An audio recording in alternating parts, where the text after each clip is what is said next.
master of fire support. It has great gun depression and penetration that often doesn't notice armor.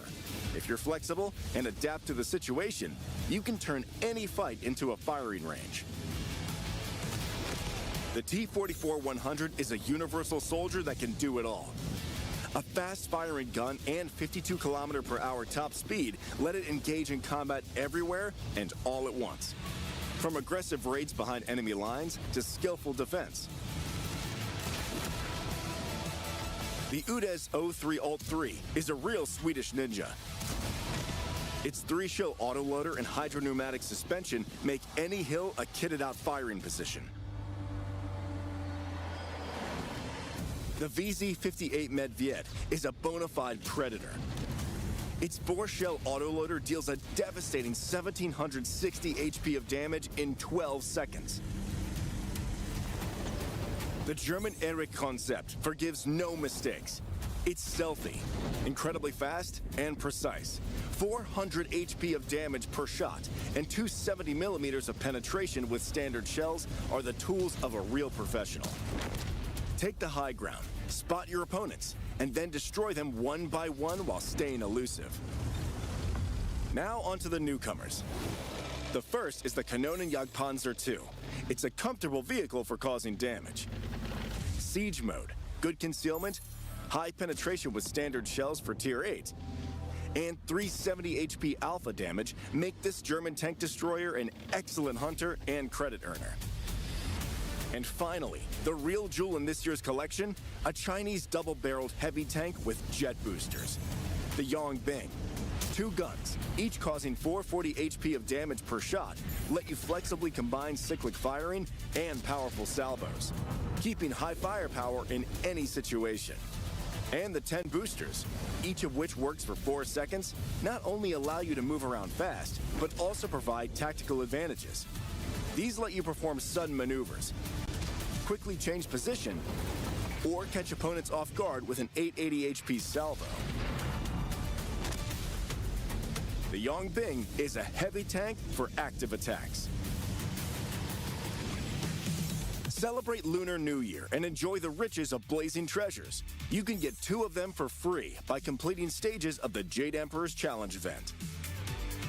Charge into the Year of the Fire Horse with new vehicles in your collection.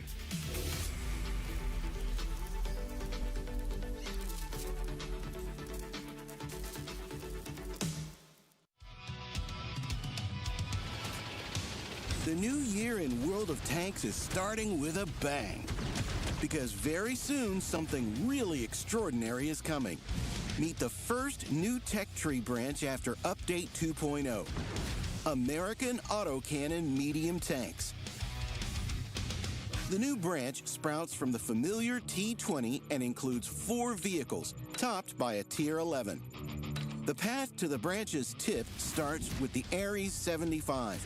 As with all vehicles in the branch, the number reflects the autocannon's caliber. This support tank will help you learn the basics of guns without reloading and with a thermal overheat control mechanic. As the tier increases, so does the combat power. The larger caliber of the Ares 85 lets it deliver on its potential more effectively. The Ares 90 raises the battle performance bar even higher. Its gun causes greater damage. The mobility is typical for medium tanks, and the armor, while not the most robust, can take a few hits. At the top of the tree is the Ares 90C. This tank combines top characteristics with high damage per minute and a fiery nature. And of course, like all Tier 11 vehicles, you can fundamentally improve it with the upgrade system.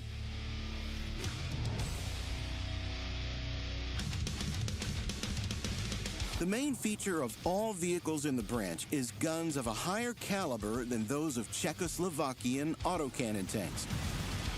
The fire rate is lower, but the higher caliber lets you cause significantly more damage per shot. The American vehicles don't have the usual reloading system. At the start of battle, or when you change the shell type, a belt of the selected ammo is loaded. Afterward, you can fire as much as you like until the gun overheats or your ammo runs out. This mechanic lets you control the fire rate. In some combat situations, it's better to fire single shots, chipping away at your opponent's HP.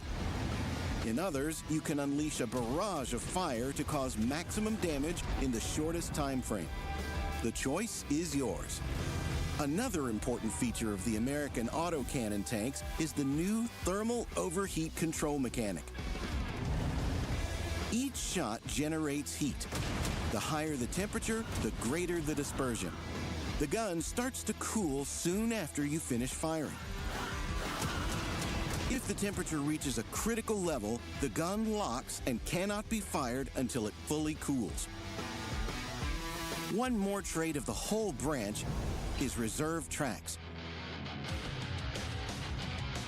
If the main track is destroyed, the vehicle isn't stopped and can keep moving at a slower pace. To fully immobilize the tank, enemies need to destroy the reserve track too. This chassis feature helps you stay on the move, searching for new tactical opportunities. American autocannon tanks are for you if you like to control the rhythm of battle. The vehicles are perfect for flanking. And from long range, they provide good support to allies. Even if they don't penetrate, they have the enemy feeling on edge with constant pressure. Just remember to stay balanced and avoid the gun overheating. Choose your fire rate wisely. Don't take risks and keep an eye on the temperature, and high DPM is yours. As is the blast you'll have firing. Meet American medium tanks with autocannons. Stay in control, stay effective.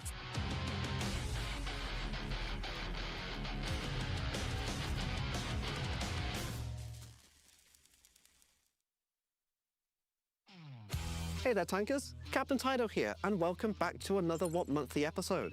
I'm here to bring you important dates, news, and updates coming up this February. Let's start off with a community favourite. Frontline returns between the 2nd and 9th of February. For those unfamiliar with the mode, it is a special game mode where players fight it out on extra large maps, fighting sector by sector, with the ability to respawn, giving you the opportunity to grind out your tier 8s and even play your premiums with same tier matchmaking. I hope you've been enjoying the current Onslaught season with its new detailed session statistics and Erlenberg map. Don't worry if you've fallen behind on any of the weekly missions, you'll still be able to catch up after the mid-season update coming early February. Also, starting this season, once you reach Gold rank, the LTC2 will become available to purchase in the Onslaught Bond Shop. The Onslaught Legend series has a new sponsor, Surfshark. Tune in on Twitch throughout the season to earn OLS token store drops, where you can claim prizes such as the Kanonen... Kanonenjagdpanzer 105mm. Thank you. You can also pick up new OLS bundles to show your support for your favourite team. If they win, your star will be automatically upgraded. Mark the 21st and 22nd of February in your calendar for the finals. It's going to be all to play for this time around.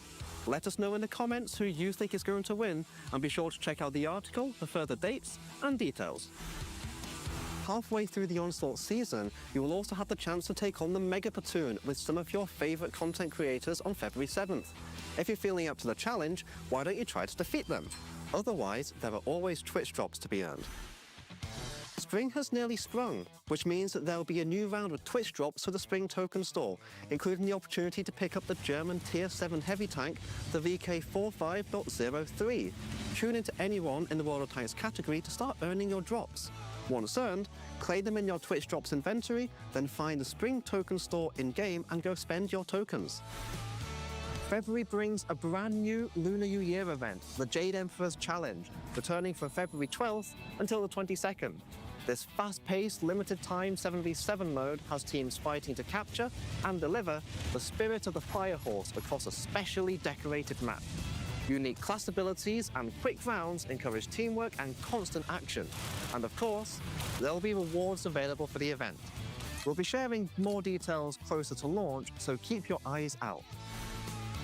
A new Boosteroid bundle is arriving on February 1st, perfect for commanders who want to keep playing World of Tanks even when they are away from their usual setup. It comes with a brand new culinary-themed commander ready to serve perfectly cooked ammo racks alongside guaranteed monthly rewards. Jump into battle wherever you are and check out the World of Tanks portal for all the details. Roses are red, camos in green. This Valentine's Friday, there's streams to be seen. Roll out your tanks, bring friends along too. On February 13th, I'm live just for you. Join me on Twitch for battles and fun. A cozy night stream when the workday is done. Tankers, you're welcome, come hang out and see. This Valentine's stream is where you must be. We have plenty to offer in-game too. Complete special Valentine's missions between the 13th and 16th of February and earn the Love Machine 2D style, along with decals and personal reserves.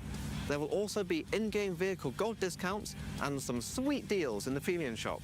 Check out the portal for more. If you haven't already, make sure to subscribe and be notified of future video releases. Keep your eyes on our portal for any more news and updates. Otherwise, that is all from me for now. If I don't see you on Twitch, then I'll see you all again for the next one.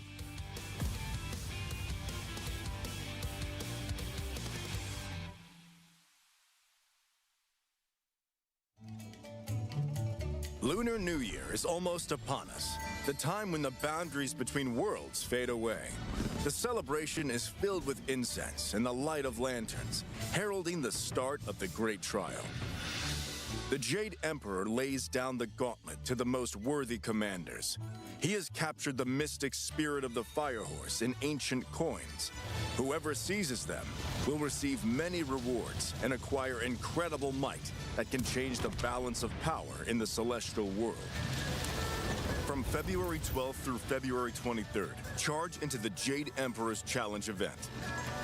Expect dynamic 7v7 battles in Tier 8 vehicles of any type, apart from SPGs. The Great Confrontation will unfold on 4 maps. Your mission is not just to...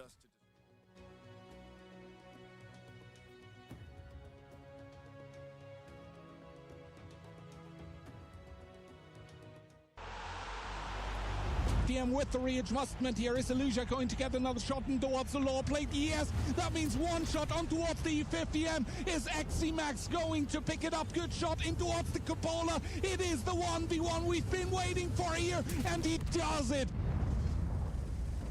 The OLS Season 5 is already here. The best teams are ready to head onto the battlefield. Who will you be supporting? Root for your favorites, follow their journey, and stand by them. With you on their side, they'll be unstoppable. You take hits together with them, and that means you go all the way. Behind every vehicle is a personality, whose quick thinking and precise actions can change the outcome of battle.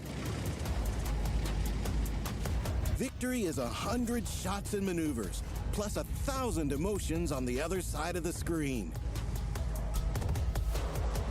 Support your favorite OLS team. Be by their side. Together, until victory.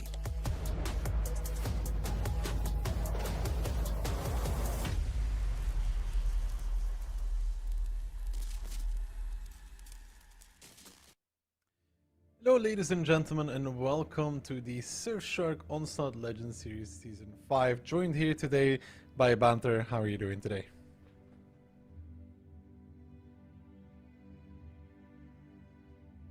Oh god, sorry about that. How you doing? Did you forget to press the button? I didn't forget anything. I'm a seasoned professional. I would like you to know. I'm doing fantastic. How are you doing, Ducky? I'm doing great. You're filling in for Keyhand perfectly. You're about the same age. You both forget to unmute your microphone. Excuse me, I'm younger than you are. I don't forget to unmute my microphone ever, so let's say it's just a number. But before that, let's give a quick shout out to our sponsor, Surfshark VPN. They are the official sponsor of the Onslaught Legends Series Season 5. We're of course very happy to have them supporting the tournament and boosting the prize pool in return as well. Surfshark is a VPN that helps keep your connection secure and completely private, whether That is when you're gaming, traveling, or just generally browsing online. It works on unlimited devices, which means you don't have to worry about a different subscription for your phone, tablet, watch, 17 to watch. It works all across one subscription for all the devices. It's fast, it's easy to use, exactly what gamers want and need. Surfshark has also prepared a special offer specifically for you guys at home watching the stream. You can head over to surfshark.com/OLS or simply use the code OLS upon checkout to get 4 extra months of Surfshark VPN completely for free. You can find all of the details through the clickable Surfshark banner on the official World of Tanks Twitch channel. You just gotta scroll down a little bit. You'll see the banner there to head over and we'll get more information. But now, let's get back to the action. Kicking it off today, Lotus need these points if they somehow want to sneak into those playoffs. This is the Thursday stream of the 12th of February. Those playoffs that I'm talking about, 21st and 22nd is when they're going to be happening. But so far, banter for Lotus, not looking that likely. No, I mean, yesterday they didn't get the result they wanted. Not at all. It was a clean 4-0 by hit and run, so they really need to come back. I mean, I wouldn't say Mafia are a much easier opponent than Hit, but they're really going to make something work if they want any dream of staying in this tournament right now. Well, they do need these points if they want to make it into the playoffs. What you can get, though, are these bundles at home, the base, the advanced, and the Oracle bundle. 100% of the prize pool 100% of the proceedings of the bundle is going towards the prize pool, and the Oracle one is probably the one to look forward to. If you end up guessing correctly which team will end up winning, you can get the upgraded style and upgraded badge as well. That is something potentially you're interested in. And did you decide yet, Banter, on which team you're going to go with? I went all in the Vulgus bundle on the first day, but oh well. It was a dream. It was indeed a dream. Tokens today, 5 tokens for the token store, which you can find under depot in the game. And this should be, or for everybody, for people that have been collecting, you should be getting close towards the Canoniac Panzer if you got the Mega Platoon tokens as well. Not entirely sure how many you're at, but you can probably already sense you getting near towards that Canoniac Panzer or any of the other goodies that is available in this token store. Is this where I make a poodle joke or something?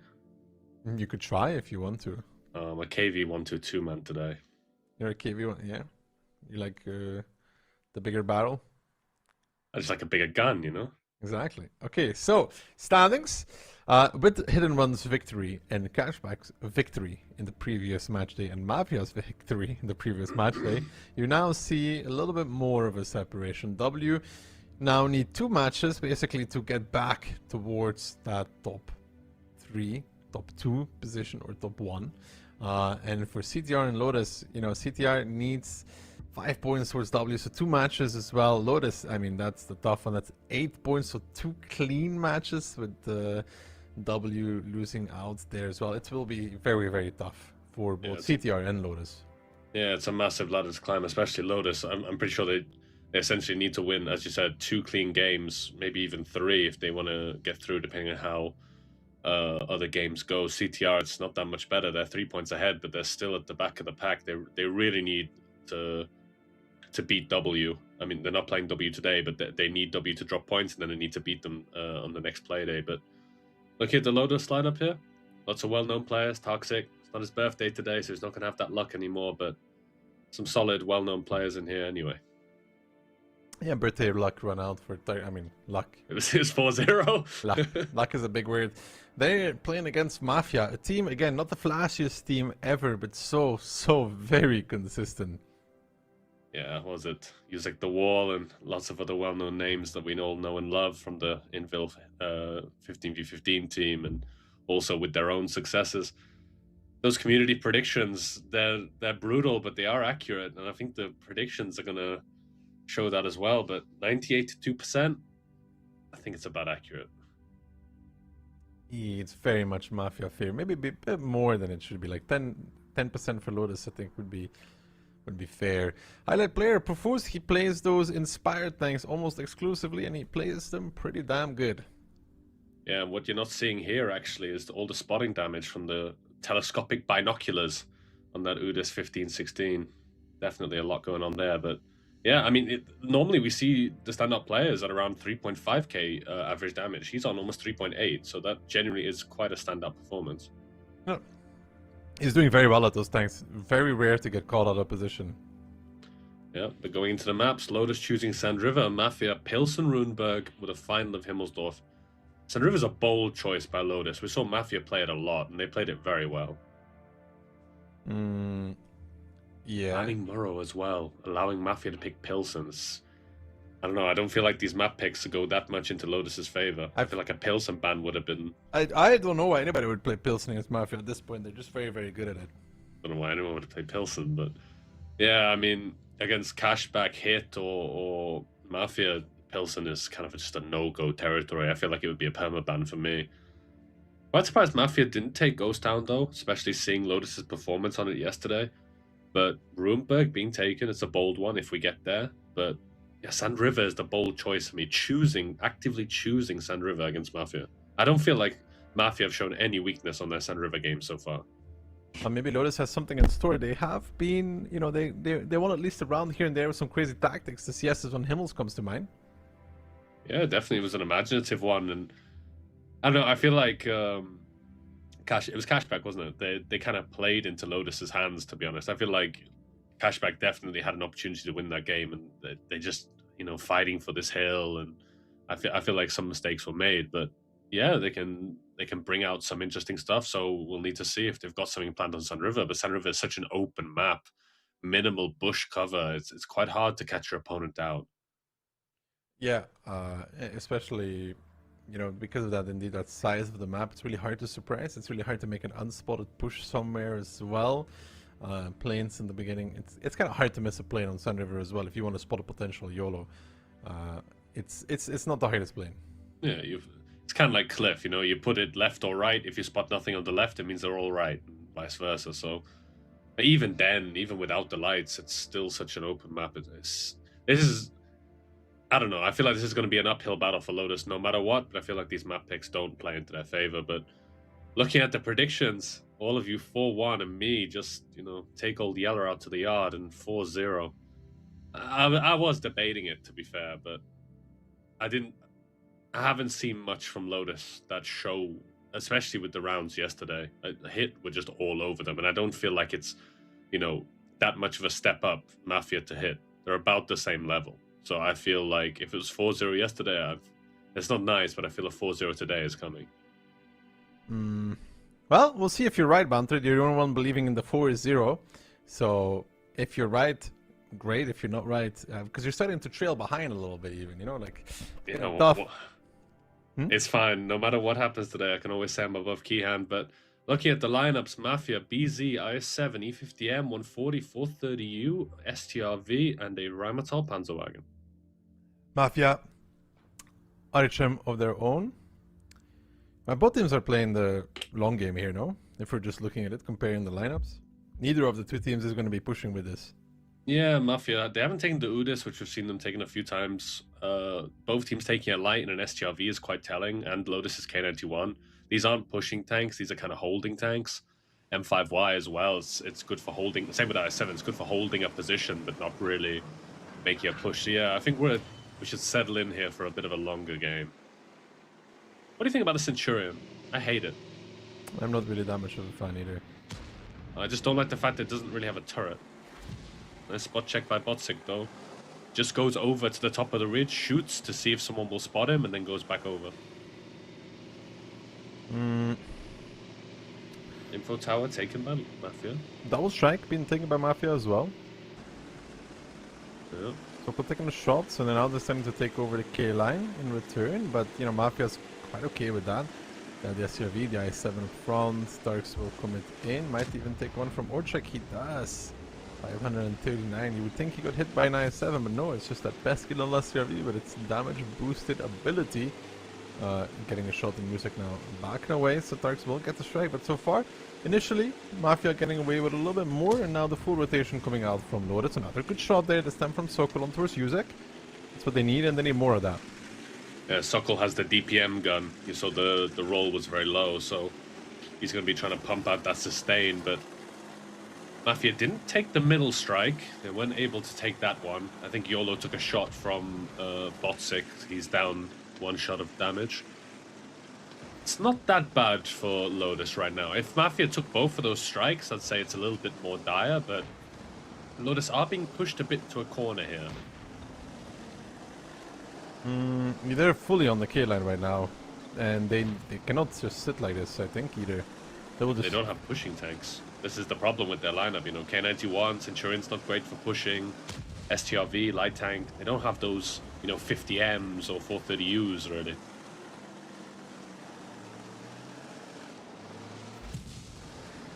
I mean, I'm not sure what they're waiting for in K9 with all of those tanks.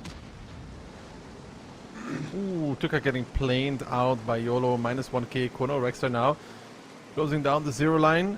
Unspotted as well. Kono will get very far. Tuka forced down, and yeah, Lotus is just seems a little stun locked right now. They have no real position to push. They don't really have tanks to push with either. Good shot from Tarks, but is it worth taking 1k back in return? I don't think so.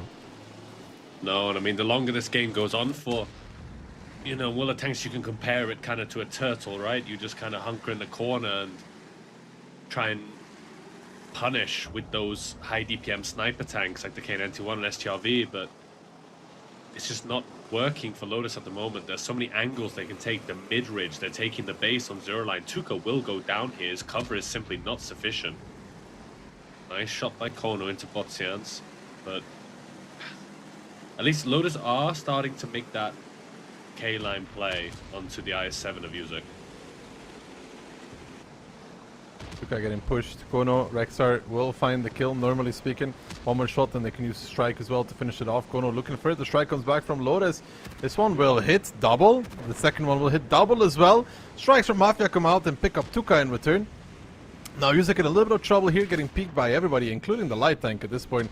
And Sokol, yeah, he has a third bug. He's actually aiming at Yuzek. Don't worry, guys. It just looks a little funny, but he's definitely having his turret on that. They're taking damage from the middle. Twist now could maybe find the kill on Yuzek.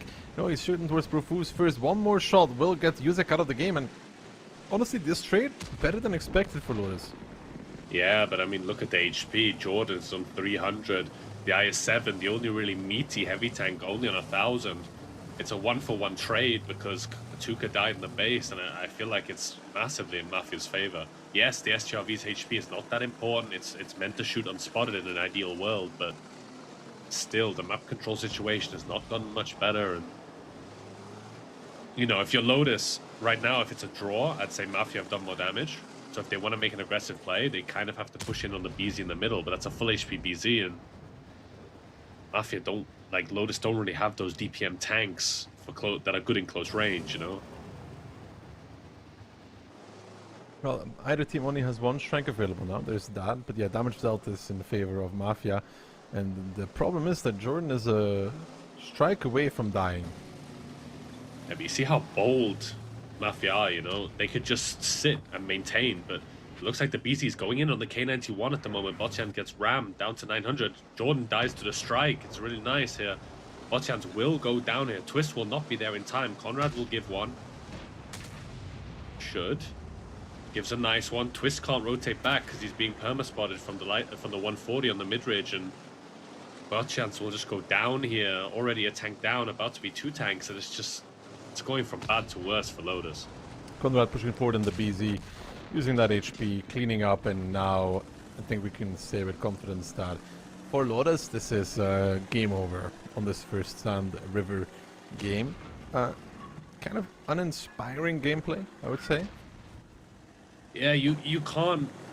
The nice thing about South is you get the K-line, right? The K-line, the very famous part of Sand River, where from the eastern spawn you get a bit better positions if you're playing K-line.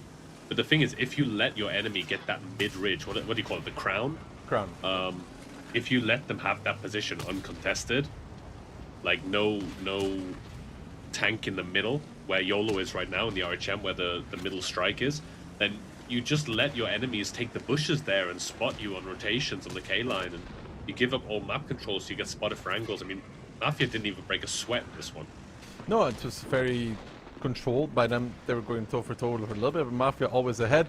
And Yeah, for Lotus, they're gonna have to come up with something if they want to challenge Mafia, because this slow and methodical gameplay will always favor Mafia. Yeah, I feel like Lotus's lineup actually would have played a bit better if they went north. Actually, I feel like, you know, K91, STRV, light tank boxed in the corner. I don't think it works. You need open terrain for the light tank to work. A good position for the STRV to farm, like the F9 base positions. I just feel like their lineup didn't suit this K line. If it was E50Ms or IS7s, maybe BZs, yes, I think this K line would have been the play. But with their lineup, it's really difficult to make it work. Good stuff from Mafia. Controlled round, mature round, never really struggling, making the right plays, pushing the right buttons, getting a easy 1-0 almost on the board for Lotus. Yeah, if they want to challenge in this match, like I said, I don't think that the slow gameplay is one that will lend itself very much for them. Mafia is very, very good in this like long game. Yeah, and as well, Sun River's not a Sun River's a map that kind of, it's difficult to pull off, like as I said before the game, like hidden or strikes as we look into the damage here. Nice and simple for Mafia. Only use like really getting caught, but I think the damage trade was completely worth it. It took most of Lotus's team to kill him, and because of that, Mafia could make the play on the other side of the map and catch out Tuka. So Jordan doing 0 damage in an STRV. It's one shot. Sorry. Yeah, that's Tuka only so doing much, 1 shot as well. So much better, you know, 0 or 1 shot. So well, it's even a low roll. You know, it's not a. He didn't even get to use ability. But you know, damage is damage. But like San River's a map, because it's so open with minimal bushes, you can't really do anything hidden. It's a lot about player skill and working with the lineup you take. And I feel like sitting on the red line with 30% map control with a light tank, a K91 and STRV, 2 tanks that want to shoot unspotted, is just not the play. It's also just like playing this K line, the STRV cannot really play anywhere either, because the moment he shoots, he gets planed out by YOLO immediately. And sure, like normally in a game without lights, the STRV on the K line very, very powerful, you know, it just sits there and overlords. But against a team that has a light tank, he shoots one, he gets planed out, and it's immediately into bad situation. So the STRV doesn't really add much for playing like this. I mean, I think it's a style of play misread by Lotus. Lotus take all of these sniper tanks and the light tanks so they can see what Mafia is doing early. I think they expected them to make a K-line push. And so they set up these tanks defensively, you know, the IS-7, the M5Y up front to take the damage. The SGRV can't anyone to do the damage. But Mafia are on a level where they don't need to play these kind of aggressive, unexpected strats. They'll use these strats against hit and run and Motivati and W when they want to catch people out. Against the weaker, on paper, weaker teams like Lotus and CTR, they can just play control and just make it work. It's up to you to be surprising. You know what I mean? Mm-hmm. Well, the good thing is that West, I think, is the favorite side of Sand River. To be honest, I think teams prefer playing from that. So maybe Lotus has something in store for us to bring Mafia to their knees. I'd hope so, because it's not getting that much better. Yes, and I said Motivati, I meant Cashback, my apologies. But yeah, they need something. I mean, I still prefer the eastern side. I mean, I know that OLS is a bit different from 15v15. I just like those K-line positions. You can make them work very well if you take the correct tanks for it and have some mid presence. But I mean, this is going to be hard for Lotus no matter what they do. They need to do something unexpected. They need to think outside the box here. But looking at the lineups, Mafia, BZ, E100, no, gets changed to IS7, M5Y, K91, Centurion Action X of the Triumphant, STRV, and an RHM. In return, Lotus, BZ, triple E50M, a 140, an STRV, and an RHM. So the triple E50M giving them some pushing power at least. Yeah, it looks like they might want to push K-Line, but Mafia kind of going for a similar lineup that Lotus had in the previous game, but they do have a bit more meat in adding a BZ into the lineup. They have the Triumphant for the Inspire. I'm just, again, still not a fan. I feel like a 140 is just a better tank, but yeah, we see the opening. Mafia doing a nice little split. 3 tanks getting spotted by the plane of Botsik. On YOLO's side, only on Lotus's side, only 2 getting spotted, and both teams kind of splitting in the beginning. No one-side aggression so far. Ooh, rotation coming in from Lotus though. They are going towards the K line now, towards the north. Sorry. Conrad in the BZ, not a unfamiliar sight at all. Seen him there quite often. So SCRV holding 1-2 line, and you can see the split here from Mafia very similar to how we saw Lotus in the beginning, but still retaining some North control at least, with that BZ75 tucked into that 8-line position of Conrad, just there to get pushed on. Botsek gets spotted out, may have an idea where YOLO could be situated in his own RHM. That's the nice thing about what Mafia is doing, right? So if you take these sniper damage-dealing tanks, the K91 and the STRV, you need tanks in front of the screen. That can either be an RHM or it can be a heavy tank. It can either be, you know, camouflage or hit points and armor. So here, yes, Conrad is going to take one for free, but he's going to tuck in safely after this and just kind of be annoying there, be a spotting, be a thorn in the side, and that STRV K91 combo in the base is always going to cover him if they're going to try and full push him. Turks and Sokol in the meantime closing the distance as well.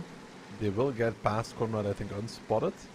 Nonetheless, Tuka looking for an angle together with Sokol. They will not find everyone else. Sokol on that elevated position could maybe find a shot though, but needs to overpeak for it, I think, to get the angle.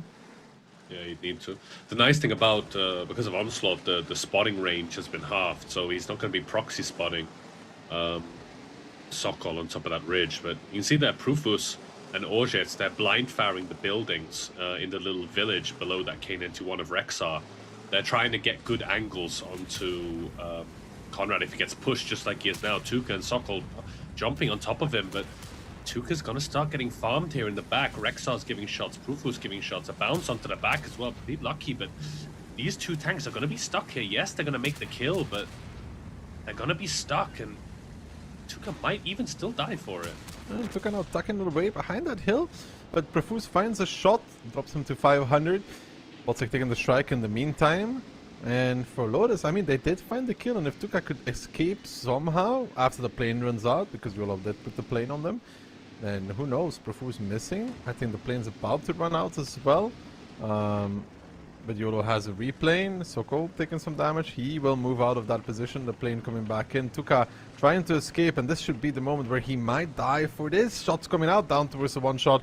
I think Tuka will be dead rather soon if a strike comes out. Just took the plane, the strike, sorry, so Tuka kind of has to drive around. He's spotted. We'll see if he explodes in 3, 2, 1. Yup. Oop. Well, good coordination there from Mafia. Good plane from YOLO. Spots him leaving, a shot coming in, strike, then finishing it off. It's even, but Lotus in a slight HP advantage. Yeah, I think Lotus dealt a little bit of extra damage onto Profus and Rexar, so making it work better than I would have anticipated. I feel like Mafia weren't completely ready for that. Profus bounced a shot onto the back of Tuka. I feel like that engagement should have gone better for Mafia, actually. But nice shot there by Botsek onto Yuzek. I think Lotus are now in the lead, but bear in mind, the longer this game goes on for, Yuzek will take this strike, the M5Y will take the south strike, so Mafia have no need to panic. 6 minutes, they can still generate that arsenal of strikes and keep my prediction alive. Uh-huh. That's the only thing that matters. Well. Jordan looking to maybe try to take the strike, but it's got to be careful. There are angles on towards this position that we've seen demonstrated. Although, at the same time, the SRV is very low to the ground, though. Yeah, you can get decap by the strikes on Kono, but it would be a bit of a waste of effort. Putting the strikes on the STRV is never really so productive. You want to kind of get it on the E50Ms and the light tank and Botsians, but he gets away with it unmolested. Mafia have left that ridge in their base in F9, so Mafia kind of in the position, does get the decap onto Yuzek, which is nice. Mafia are kind of in the position that Lotus were in the previous game, but they do have a tank on that mid-ridge, which means Lotus can't play these bushes and get spots on the K-line like Mafia could in the previous game. Ooh. Strike gets taken by Yuzek. There was a shot there coming in, but did not reset him. So look at the side of Mafia now. Yuzek, Kono, and YOLO walking around with a strike on their back. 4 minutes, 40 seconds.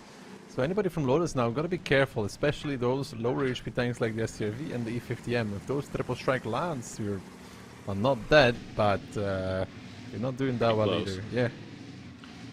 Yeah, it might be enough to push them into a HP advantage in the case of a draw, but Mafia pulling a little bit of fear, in my opinion. I think they know they're not in the greatest of positions on this K line, and feels like they don't know what to do right now. Lotus do have pretty good positions, and I think if it goes down to a HP, you know, a HP draw with equal tanks lost, not sure who wins it, even with the amount of strikes that Mafia has. Bear in mind that BZ that died has a lot of HP, so Lotus, I'm 90% sure. Yeah, no, Lotus have done more damage. Yeah. So, strike being taken by Twist. They're not going to deny that from Mafia's side. They're not using the strike on it, so they're accepting that Twist takes the strike. Radio Tower being used. They're not going to deny that one either, so Mafia really holding on to these strikes for as long as possible. The plane now gets used. Or, no, it didn't get used by YOLO. Still has it. I think we're going to see... We've seen this before with Mafia. If they get into a bad position, they start to build up this arsenal of strikes, and then they just make an end-game play at like 1 minute to go, make a kill, and then turtle until the time runs out. So I think that might be the play for Mafia. See the STRV of Orchex rolling in the south, going to take that strike to build up the arsenal even more. Yuzek, the only one who can really take the strike in the middle. Rexar could potentially take it, but I think he's in a position to cover Rexar right now. But ooh, nice damage onto Profus though. Profus needs to be very careful now, because endgame plays, you're talking about them. There is one for Lotus as well. It's across the zero line if they opt for it. One towards the Triumphant or the Centurion AX. And it's 4 strikes though for Mafia versus 2 for Lotus, and I don't think it's enough for Mafia. I don't think this 4 strikes makes a difference. HP gap is closing. I think Botsians has taken damage, Botsek has taken damage. Looks like they do want to make a play onto Yuzek and potentially Rexar here. But I think Lotus are not in a bad position at all. Yes, these 4 strikes, you know, that's what, 1800 damage in 1 hit? That's enough to almost delete Jordan, but Rufus is rotating south. He might take that south strike, so that 4 is going to become 5. Lotus needs to make a move with these E50Ms onto Yuzek if they want to make something happen. 3 strikes for Lotus. 4. 2. 1 was used. One was used. No. Yuzek used his so he can get another. Yeah. Okay, so Yuzek used the strike to deny Botsek. So there will be 3 strikes against 4 strikes. Tarks and Sokol got pretty far without being spotted. To be honest, Rexar is lingered on the left. Profus gets spotted out on Triumphant down towards 1 KHP. He's got to be careful. They might just opt to use the strikes on Profus instead of Yuzek.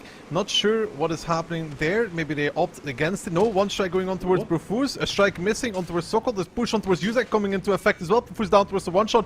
And I think there is 1 more strike available for the side of Lotus, but they don't have a spot right now on this AX in the south. But Yuzek in trouble as well. Sokol, though, is going to die. No, that's a mini strike down towards 164. Yuzek is down towards 430. Profus will get the strike. Kono gets the kill.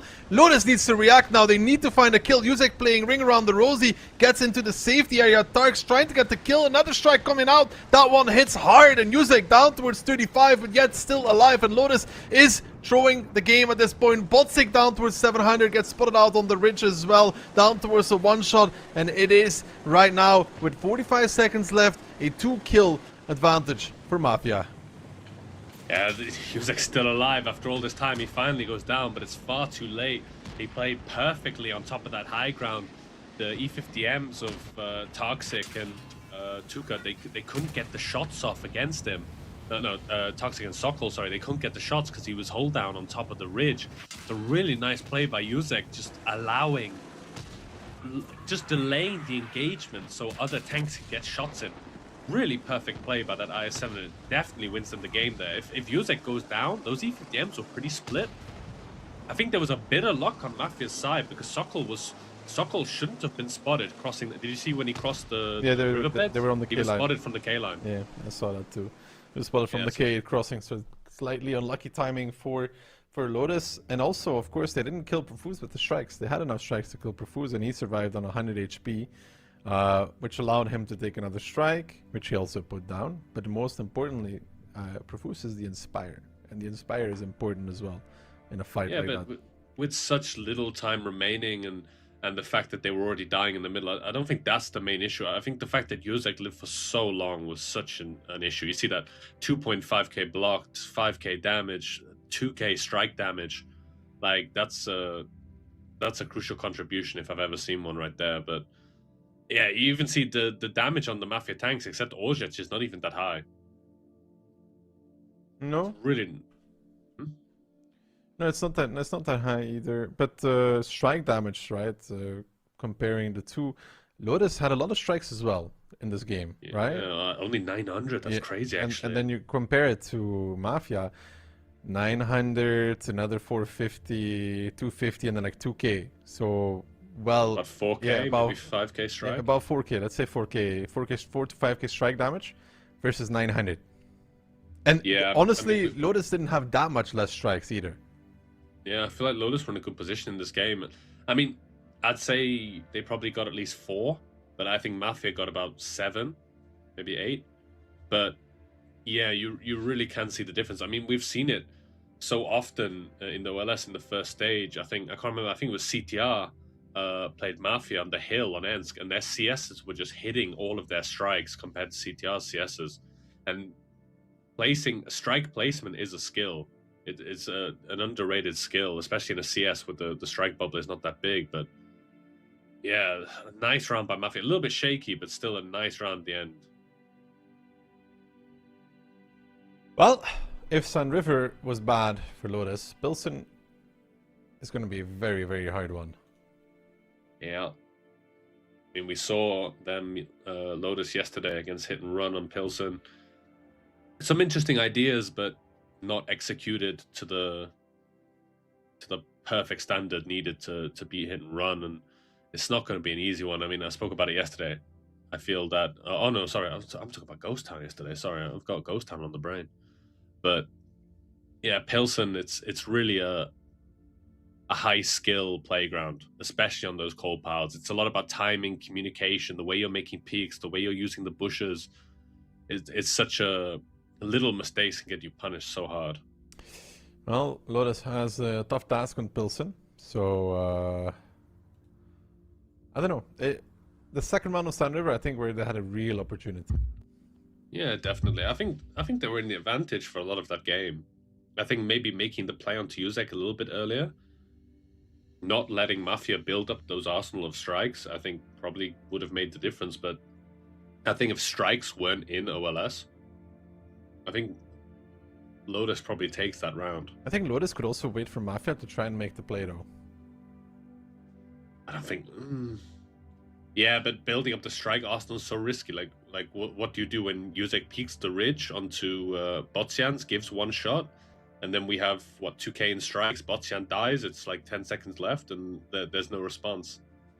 I mean, you counter-strike Yuzek. I don't think Botsians could die against that, though. It's a BZ. It's like 3.4k HP. Yeah, but he had 2.2k HP.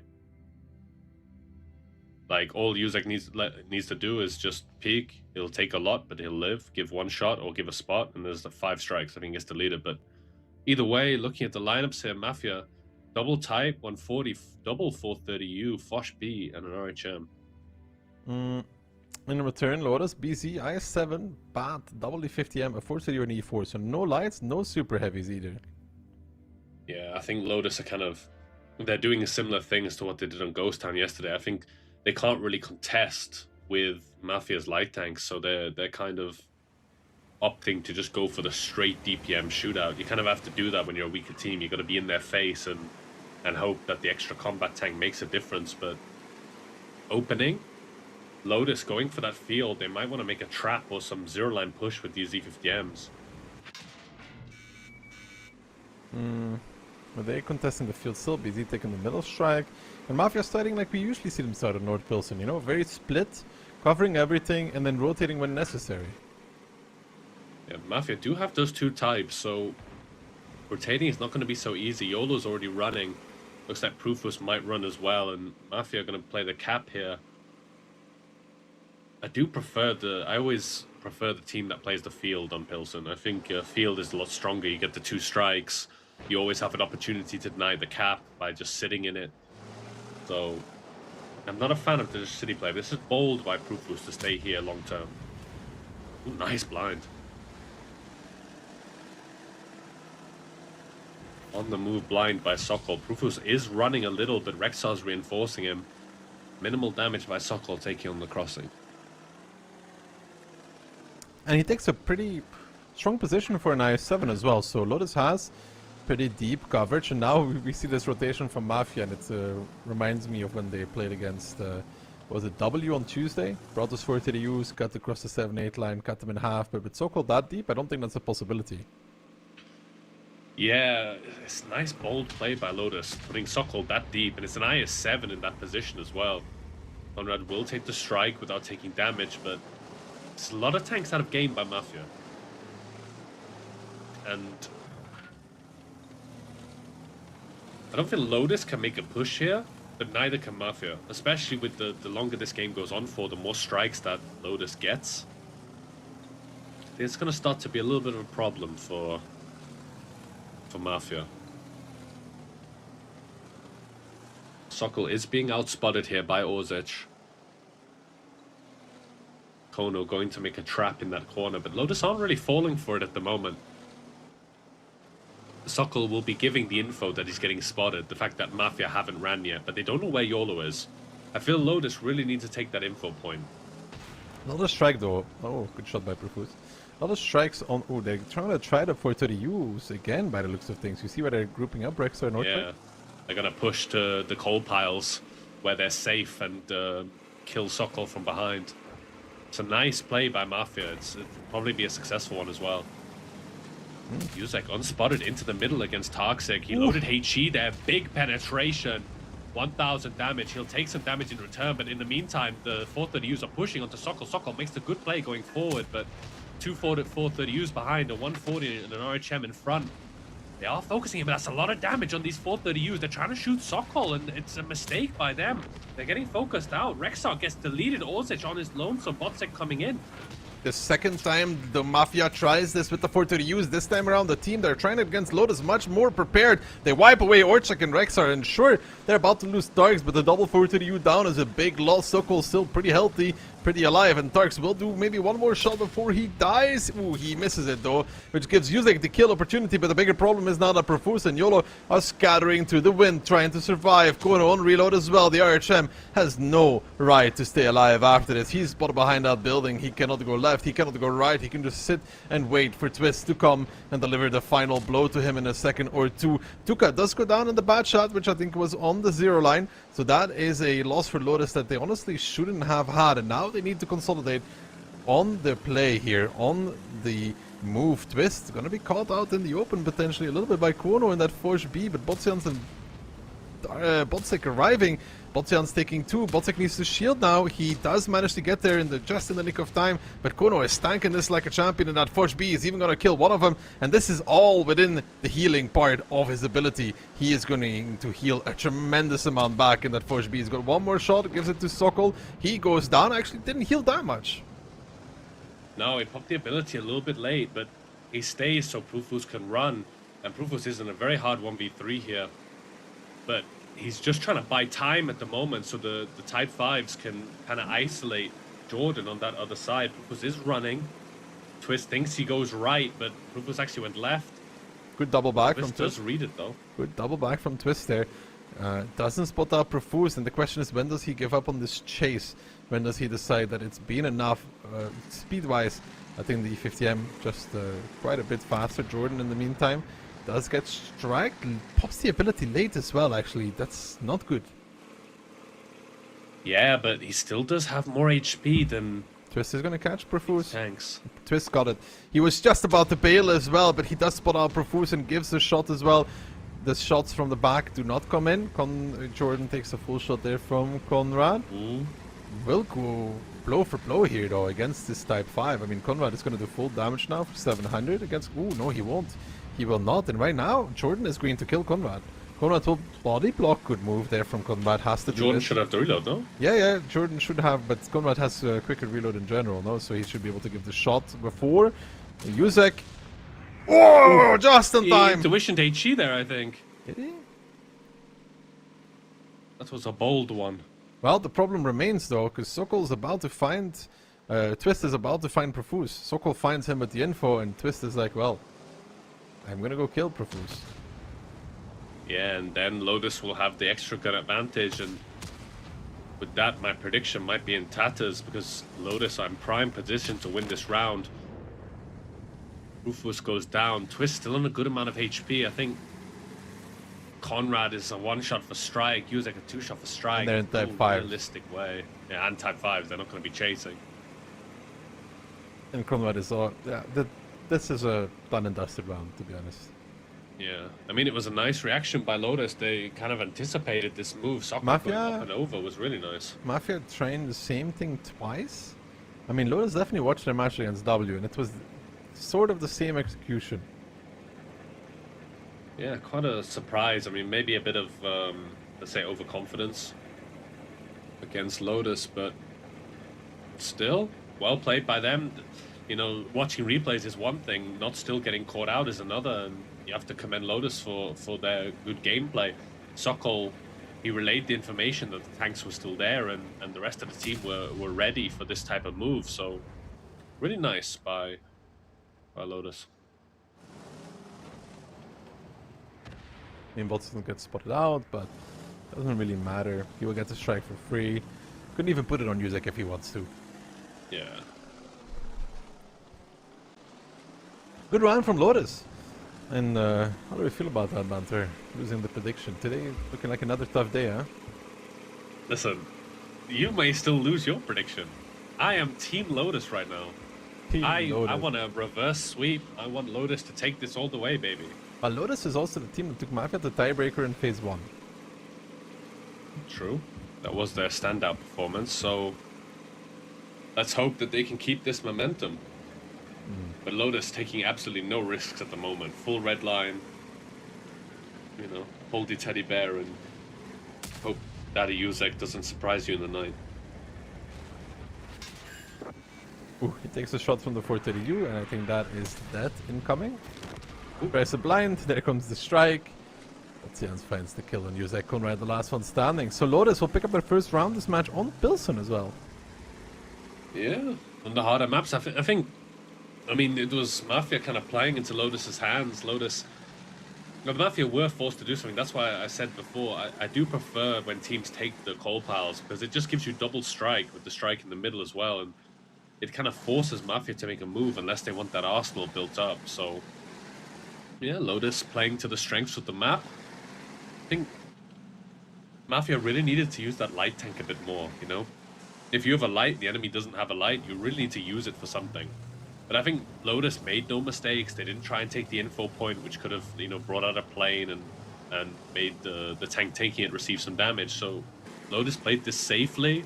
They weren't intimidated. They weren't pressured. They played it out solidly. This is a really, really good round for them, to be honest. But again, with Mafia, they tried to recycle the execute, and yeah, the 4 to the use going towards the 8 line. I mean, Lotus was just waiting for this. And that the weird part is, if Mafia didn't do it, they were going to kill this as a BZ on the middle. Yeah, literally. Like, well, I mean, not necessarily. I think the mediums in the coal piles would have given a lot of damage. I think they could have even killed the type that made the push. I can't remember which type it was, but Suckle with the spinning. But I think if they went on this BZ, you know, D4 covering the mediums and the coal piles, I don't think it would have worked out as well as it did. But yeah, I mean, we're gonna have to now go into the next one and see if Lotus can bring out some magic again. I think Mafia now have to kick it into another gear and say, okay, we've had our fun, let's put this dog down. But yeah, Lotus, I want to see more of the same. Good round for Lotus. Yeah, pick up in a round. I understand why you're saying that. So. Listen, Team Lotus, baby, all the way. Twist 6.5, Jordan 6k. A lot of that being on the types, but still very nice damage. Rexon, no damage. Oof. 0 in the 430. Interesting. Yeah, I think he was trying to shoot Sokol going up and over, and I think he missed. I don't know what his shots fired were, but I think I saw him shoot 2 and bounce 2 on the IS-7 going up. And you saw Tuka in the batchet. He was caught out by the Fosh, so he only got 2 shots out. But yeah, looking at the current scoreline, it's It's within playable bounds by Lotus. They can still get these 3 points. I'm writing to Toxic already. It's not your birthday, but a late birthday present's coming, baby. Very, very late birthday present. But second round of Pilsen coming in a second. So we're definitely going to see the third map, or at least one round. Which one was this again? Ruinberg, right? Yeah, it was Ruinberg, Mafia's pick. Surprising pick to take, to be honest. But I mean, we saw some interesting things on Ruinberg yesterday by CTR. Some really nice showing on those games. I spoke with some of the CTR guys after that, and went through their tactics and like spoke about it. And I told them they did a really nice job. Actually, I really like them at their Ruinberg play. So, want to see if Lotus can pull out something as well.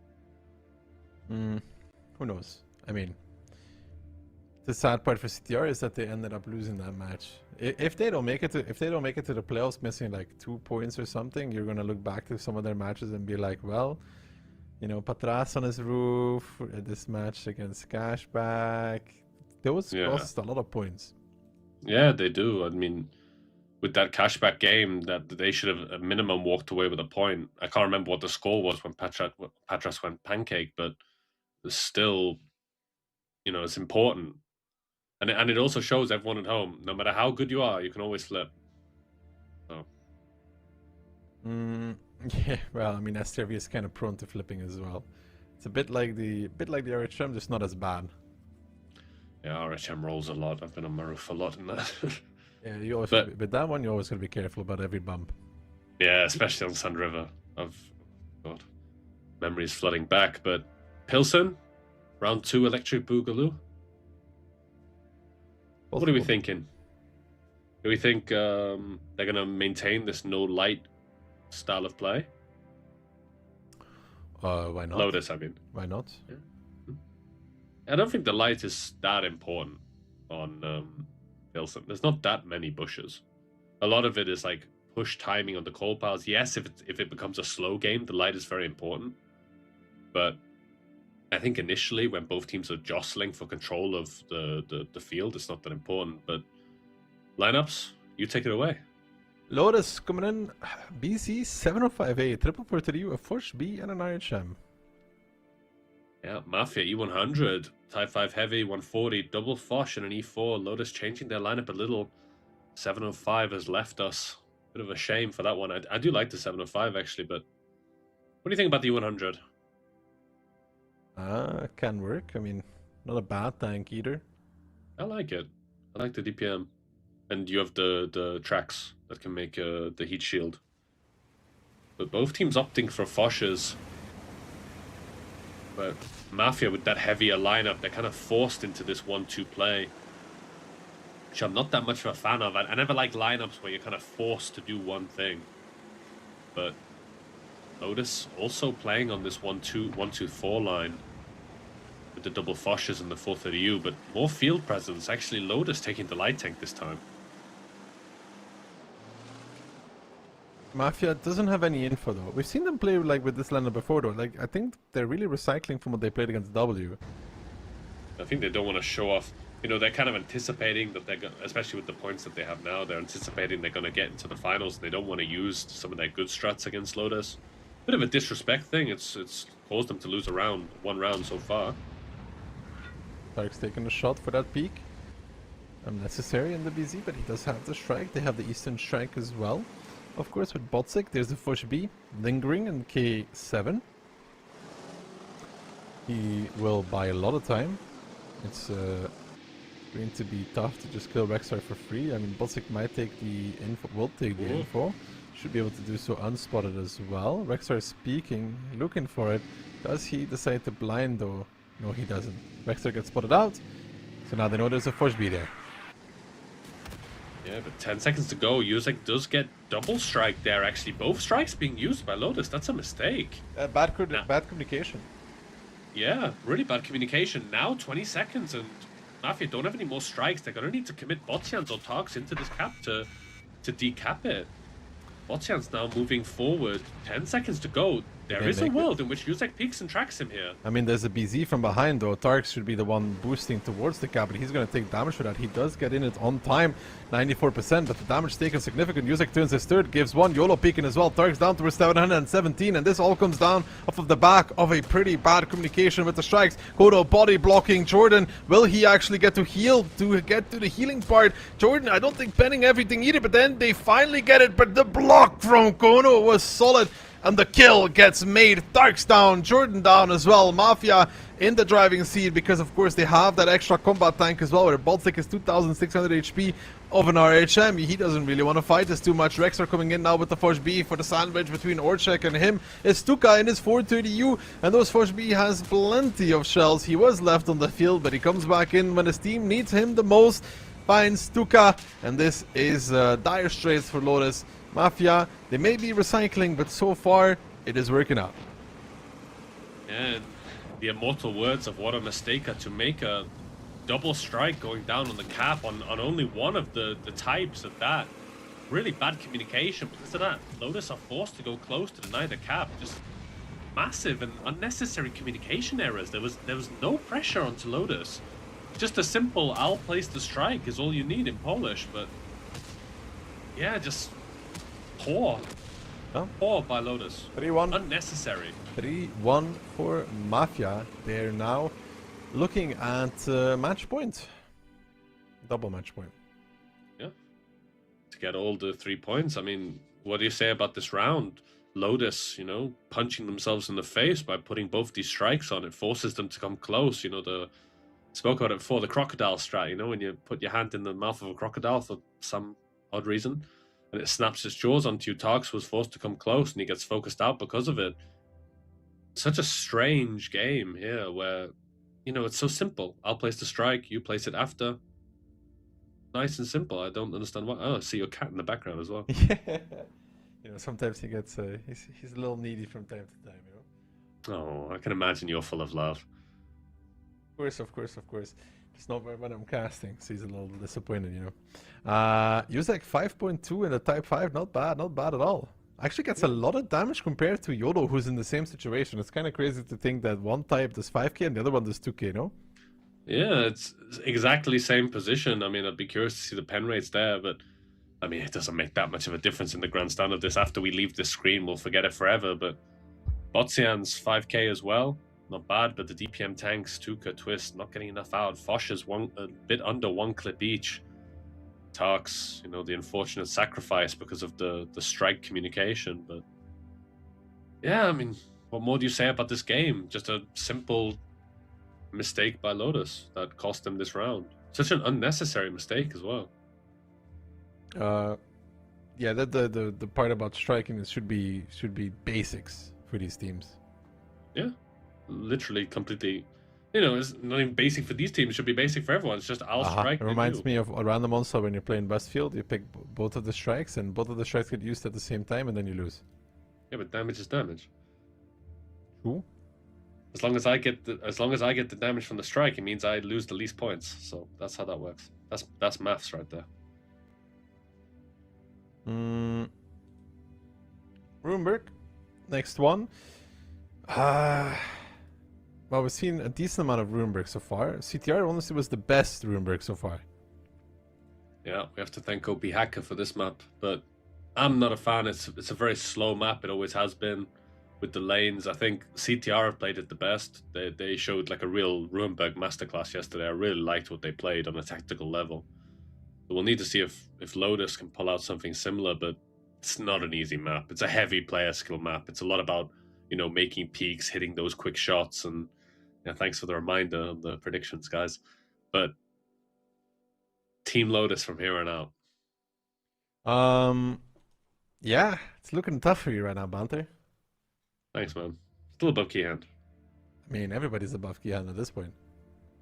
Very true. Except for I don't know how Phil keeps getting these predictions all right. He's pretty good at them. However, Lotus, it's an interesting lineup. 758, triple T57, a CS, a 140, or they're switching a little bit. Triple T57, a CS, a 140, and double Forge B. A lot of Clippers. Mafia side again. Interesting. 60 TP. Might have been the first time we've seen that. Double T57, 140, 430U, and double E4. The meta's shifting. That's the nice thing I like about OLS.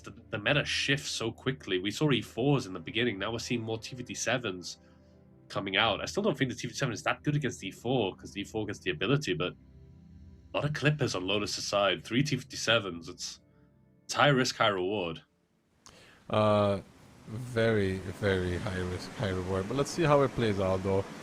Willing to see if they can do something. 57, yeah, you talked about it. I'm not the greatest fan of it either, but the way that its ability is working right now, so you feel like you're always missing the ability when you need it most. But there's a lot of them in this battle. Yeah, on both sides. 60 TP as well. It's quite a bold one. We haven't seen much of that tank. See? Nice damage in the beginning. Lotus being very bold here. They're playing full map. CS taking the South Strike, 140 all the way in the north. They're playing end to end, and that can be a very risky style of play to do because you can easily get caught out. Like Proofus could rotate with Kono and just push him out, but the bold play is being made here. Botian pushing onto Conrad. This 60 TP, it has nowhere near the DPM that Botians can put out with that 430U, but Conrad makes the good play, gets a little bit safe. Botian should be able to get one more here.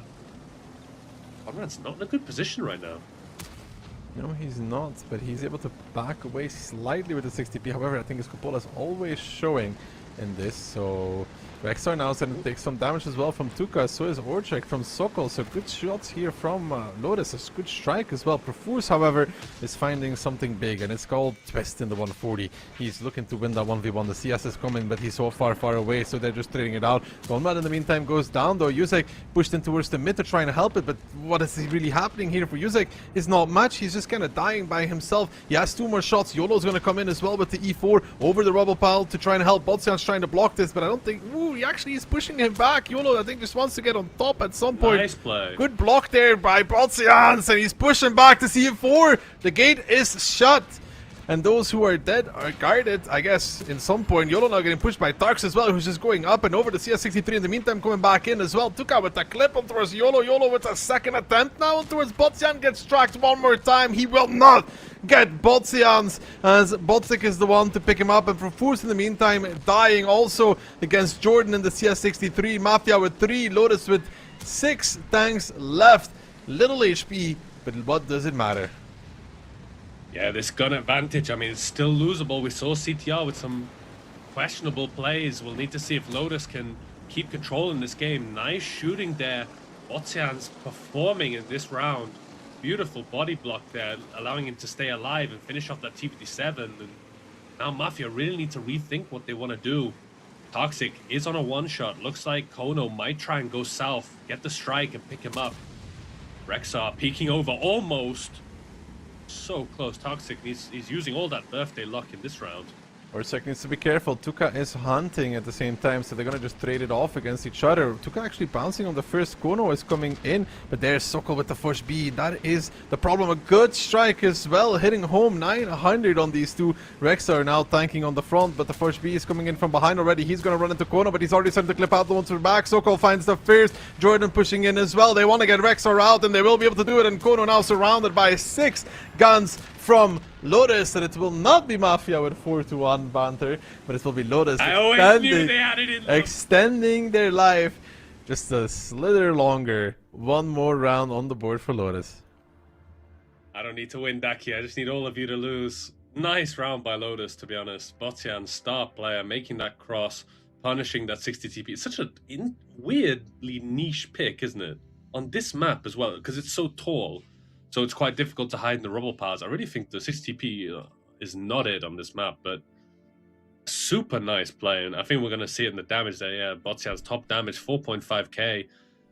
Nice strike damage as well by Lotus. They were able to use both strikes onto Mafia. Well, Mafia have no strike damage. Just a solid round. You see that 60 TP just not working out. 2 shots of damage. Yusek, he got 1 clip out. Nice play by Lotus. Really nice. All across the board. I think some damage taken, especially when the T57s of Tarks and I think it was Tuka were pushing in behind the E4. They took a lot of unnecessary damage there, but still, they made it work. They get the points, and deservedly so. Indeed. they do end up making it work. So good stuff there all together from them. I love to see that they put another round on the board, and it was a good one as well. Good HP management, and especially, you know, Botsian's body block there was fantastic. Yeah, it really was. Like, he's could have even died from behind from the 430U, but took his chances, and you know, T57 with 2 shots in the front, E4 to the left, and really nice play. I mean, quite surprised actually if 430U has enough engine power to body block an E4 when he's above him, but I mean, he made the desperation play, and it worked out. And really nice, really nice actually. I mean, I don't think it makes that much of a difference, to be honest. I think still the T57s go behind the E4 and clip him out. I think the end result is probably the same, but still, really good play. Maybe tiebreaker for Lotus. It's possible at this point, since we're all wrong. Anyways, we may as well be on the Lotus train altogether, right? Yeah, exactly. Each of us getting 1 point, or each of us getting 0. What's the difference? So, yeah, I mean, Team Lotus right here, baby. Let's go. Runeberg seems to be the map of upsets at the moment, and you kind of see the meta shifting on Runeberg. In the beginning, it was kind of one team takes city, one team takes the field. Now it's more developing into the teams play the whole map, and they kind of try and control that middle road. So it's an interesting shift in the style of play on Runeberg. We're starting to see something a bit more entertaining than 10 minutes of sitting with E4s with a mouse in the cap, you know? Yeah, for sure. I mean, it's dynamic if this will continue. The question is, why did they even switch away from this more passive orientation? Both teams opting really hard for that middle segment of the map, right? Yeah, I think it gives you a lot of control, that middle road. It gives you spots on what the enemy is doing pretty early, and it gives you a tank to, you know, it forces your opponent to make a move onto him, which you can punish. But looking at the lineups here, Mafia 60 TP, IS7, double T57, 140, Fosh B, and an E4. Lotus, double 57, type 5, 144 to the U, and double E4. I'm still not a fan of 60 TP. Like, what's your opinion on it? I think it just doesn't have a place in OLS anymore. The DPM is not high enough, even with the ability. It's too big. It has heat. It's relatively fast though. With a bit, yeah, but not as fast as an IS7. Doesn't have the turret armor of an IS7. The only thing it kind of beats is the alpha. I'm just not a fan of it. No, it's understandable. But you know, like, I think speed-wise it's pretty good. That's the one plus I could see over like a Neo 100, for example. Conrad is actually going to challenge Jordan for the middle here, and I think Jordan is going to go for it. Conrad is going to go for it as well. Immediately chasing with the 430U. They're both going to take their respective pockets, covered by double 57 from either side, and that is going to be a stalemate for a while. Yeah, Conrad does have the advantage in this scenario. He has that better turret armor. Jordan's 430U does have a cupola, and Tuka might decide to push in here. Big shot by the E4 on the red line. I think that might be YOLO. So a nice one onto Tuka. Now we kind of settle into this slow gameplay, as you said, that we're used to, but Conrad definitely with the advantage here. He does have that better, might have less DPM, but it doesn't matter when you're making peaks on turret. Indeed. And I think it's now just transitioning into a stalemate. Oh, Jordan's pushing this. He's going for it in the 4 to the U. Conrad hits the first one. Tuka now swinging in as well. Does take another shot from that E4. Can't stop it. Takes a shot from the 60p as well. He's going to get on the back of Conrad. So Jordan's going to put in a few shots. Conrad is focusing on Tuka in return, which is understandable. Orchak is coming in. Wants to get the shots and will find the shots as well on Tuka. This play, it will not work. Conrad tucking away. Will he fall for this? That's a good question. Jordan is hitting the shots. It's going to be a 1-for-1 with a slightly better trade for Mafia, I guess. Oh, I'm not sure I necessarily agree with that. I mean, yes, it's 1-for-1. Jordan takes a bit more HP, but Yuzek took a fair amount of damage, and now this middle road is controlled by Lotus. So I'd actually say Lotus came off a little bit better in this engagement. But what do they do with this now? Well, this is also true. The big strike onto Toxic and Botsic. Both of those T57s losing HP is really not good. You want to kind of keep those tanks healthy, but Twist now rotating from the field. Jordan pressuring YOLO, that's a bold one. Not sure about that, but I mean, now we kind of have to get into the mood of who do we think's dealt more damage, but ooh, TVD7's both clipping out onto Sokol. Botchan's moving forward. Botchan's is very far forward though. Very, very far forward in that E4. Now rolling back with the Juggernaut ability gives him a lot of reverse speed, but I don't think he's reversing into safety at all, as Rexar does pop the ability on time, so a lot of the damage there is going to be healed back, and Darkstick and Botstick, they just don't have the damage to make YOLO disappear. Mafia coming back in with their own T57s are going to push back one into the grave, the other one into the courtyard, into the open. Sokol now holding to the front. Rexar gives one more. Yuzek may be down to 472, but Kono and Ochek, they're playing the game of, well, Jordan, if very soon from now we will reload. When we do, you will die. Run away. Jordan realizes that, but he does take a significant amount of damage on the way out. Darkstick gets blown up by Yuzek. Profuse takes a lot of damage in return for that, but it does not matter. It's 3 tanks for Lotus, with Twist having all of the HP. Jordan getting picked up by Kono in his own 57 heavy. And now Sokol and Twist, the last 2 standing. Yes, Lotus extended their life, but they will not survive. It will be Mafia walking away with the full points. Yeah, still a strong showing by Lotus, taking these 2 points, so they can be a bit happier than they were yesterday.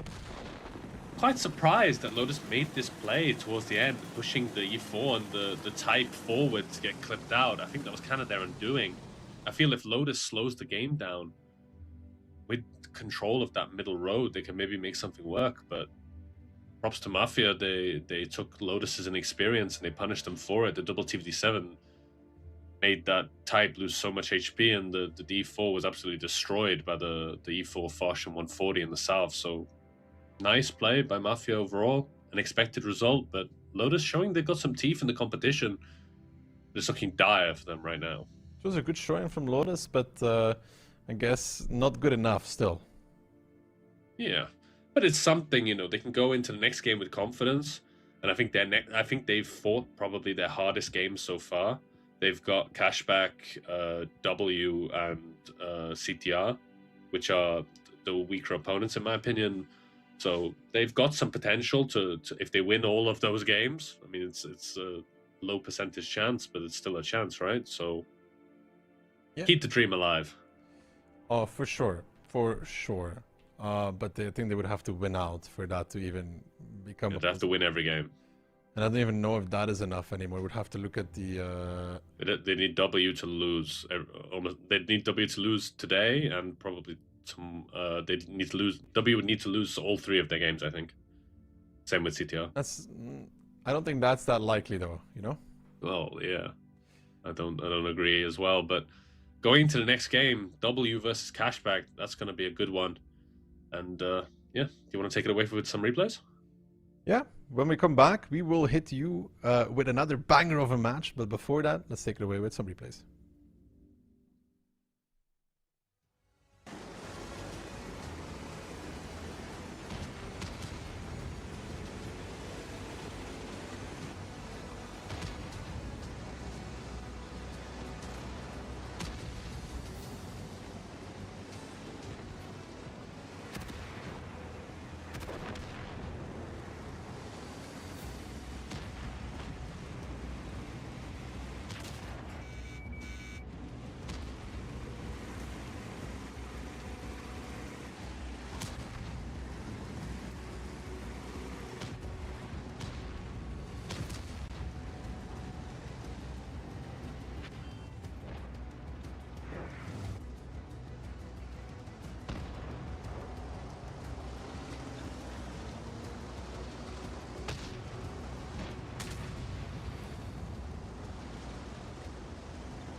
Welcome back, ladies and gentlemen, to the Surfshark Onslaught Legends Series Season 5. I am joined here today by Keyhand. Hi, Keyhand. Hello there, and thanks, Daki, for the wonderful introduction. Now, we're going to see a match here. W against Cashback. Two former OLS champions are going to be duking it out, but safe to say both of those need points. I mean, everybody needs points, Keyhand. That's the thing. Always. We all need points. Who do you think is going to win today? I think I said W.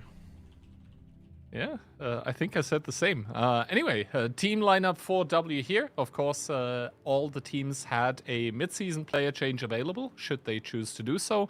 And W, I believe, is the only team that did so, swapping in an old acquaintance of ours, swapping in Chucky. And apparently, I heard rumors he might be stepping up to the task of playing today. Unbelievable.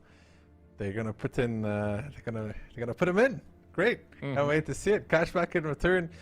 They have an extensive roster, but they are always fielding the same 7.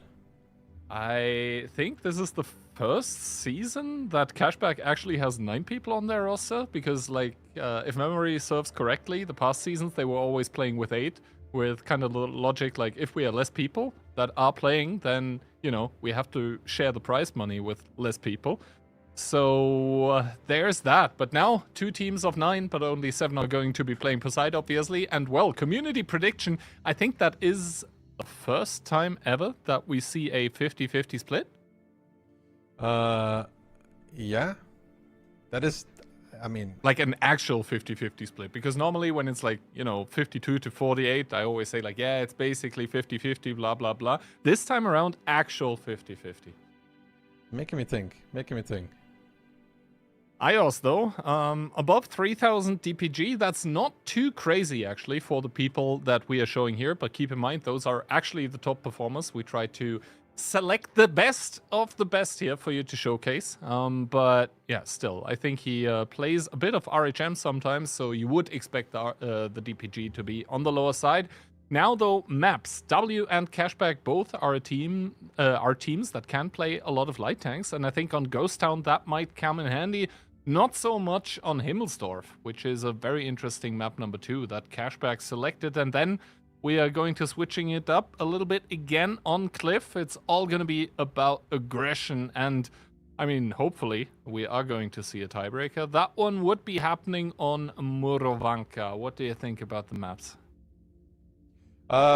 Very interesting, to be honest. A good map pool, but a lot of, you know, I think Ghost Town will be way slower between these two, like a very slow start, and then a lot of action coming in. Although Ghost Town, we've seen in the past that it can be played very aggressively as well. And actually, all right, 3 of us going with W here. You are saying tiebreaker, Banta and I saying 4-2, and Phil is the only one holding up the Cashback colors with the 4-2 for them as well. Yeah, Phil going for Cashback, interesting. I mean, if he gets it right, he's making some bank today, huh? If. That's a big if. Capital letters right there.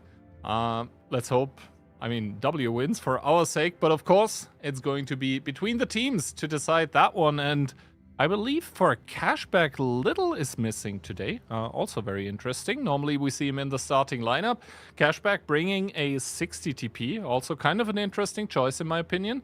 Together with an IS-4, IS-7, T-57, K91, a 140 and an RHM. That's a very old Cashback style lineup where everyone gets to play a specialist tank. W in return 50B, IS-4, IS-7, CS, E4, EBR and RHM.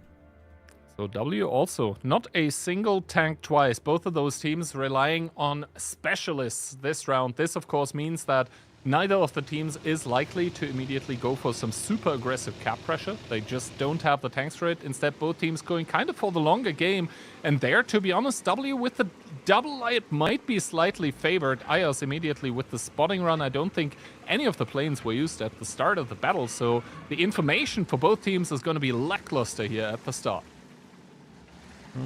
But control for W is there though with the EBR. With the EBR going so deep on 1-2 line, gives them quite a bit of information, at least on that side of the map. IOS is now going to go back and take the strike as well. The I-7 is following up, so the 140 of Squeeze, he needs to play this very, very carefully. Especially since he was already spotted, not entirely sure by whom or by what. But Piotr certainly knows what he's up against.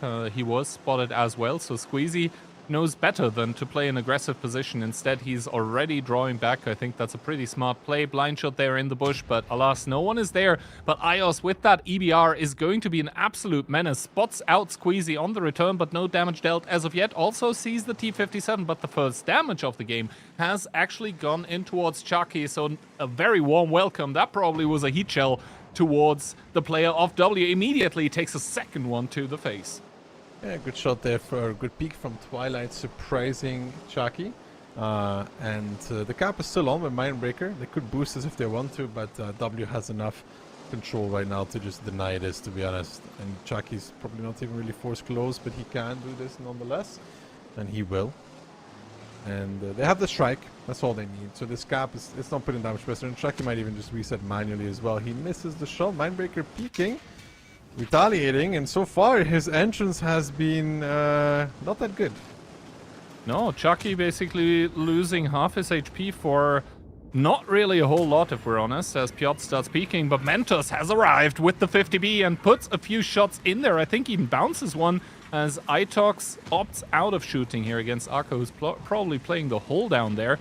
But yeah, so far, I think Cashback out-trading W a little bit, but W now is going to take the information tower. That's going to be full info available for that team as Mentos is hurrying towards the strike. But Cashback, they seem like they want to make a move. Chucky already down towards one shot here. Anyone might be able to pick him up, especially Squeezy with that 140. Chucky completely caught out in the open, gets killed, and I think the strike was even overkill. Yeah, the 140 from behind is really annoying towards that IS-4.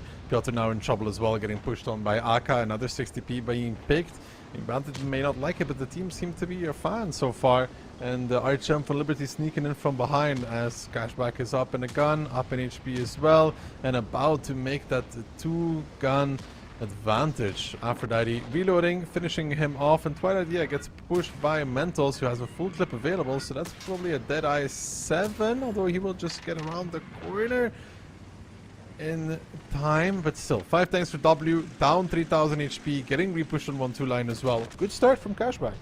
Yeah, to be honest, it's not looking too hot for the team of W right now. I mean, the strike is going to come down on towards Squeezy, but he has the medkit available. Big shot in towards Squeezy, actually, as Lukin tries to keep him, and the strike manages to push him back. It's going to take 2 more shots, indeed. Squeezy does fall. All of a sudden, Cashback only up 1 tank, but the HP difference is there as well, with Mentos being on the long reload. Aphrodite in the T-57 takes aim, starts shooting. 3 out of 4 going to connect in towards the 50B, and Cashback, they have a 5k HP lead now. Yes, there's still a light available for W, but that's not going to change the fate of the game.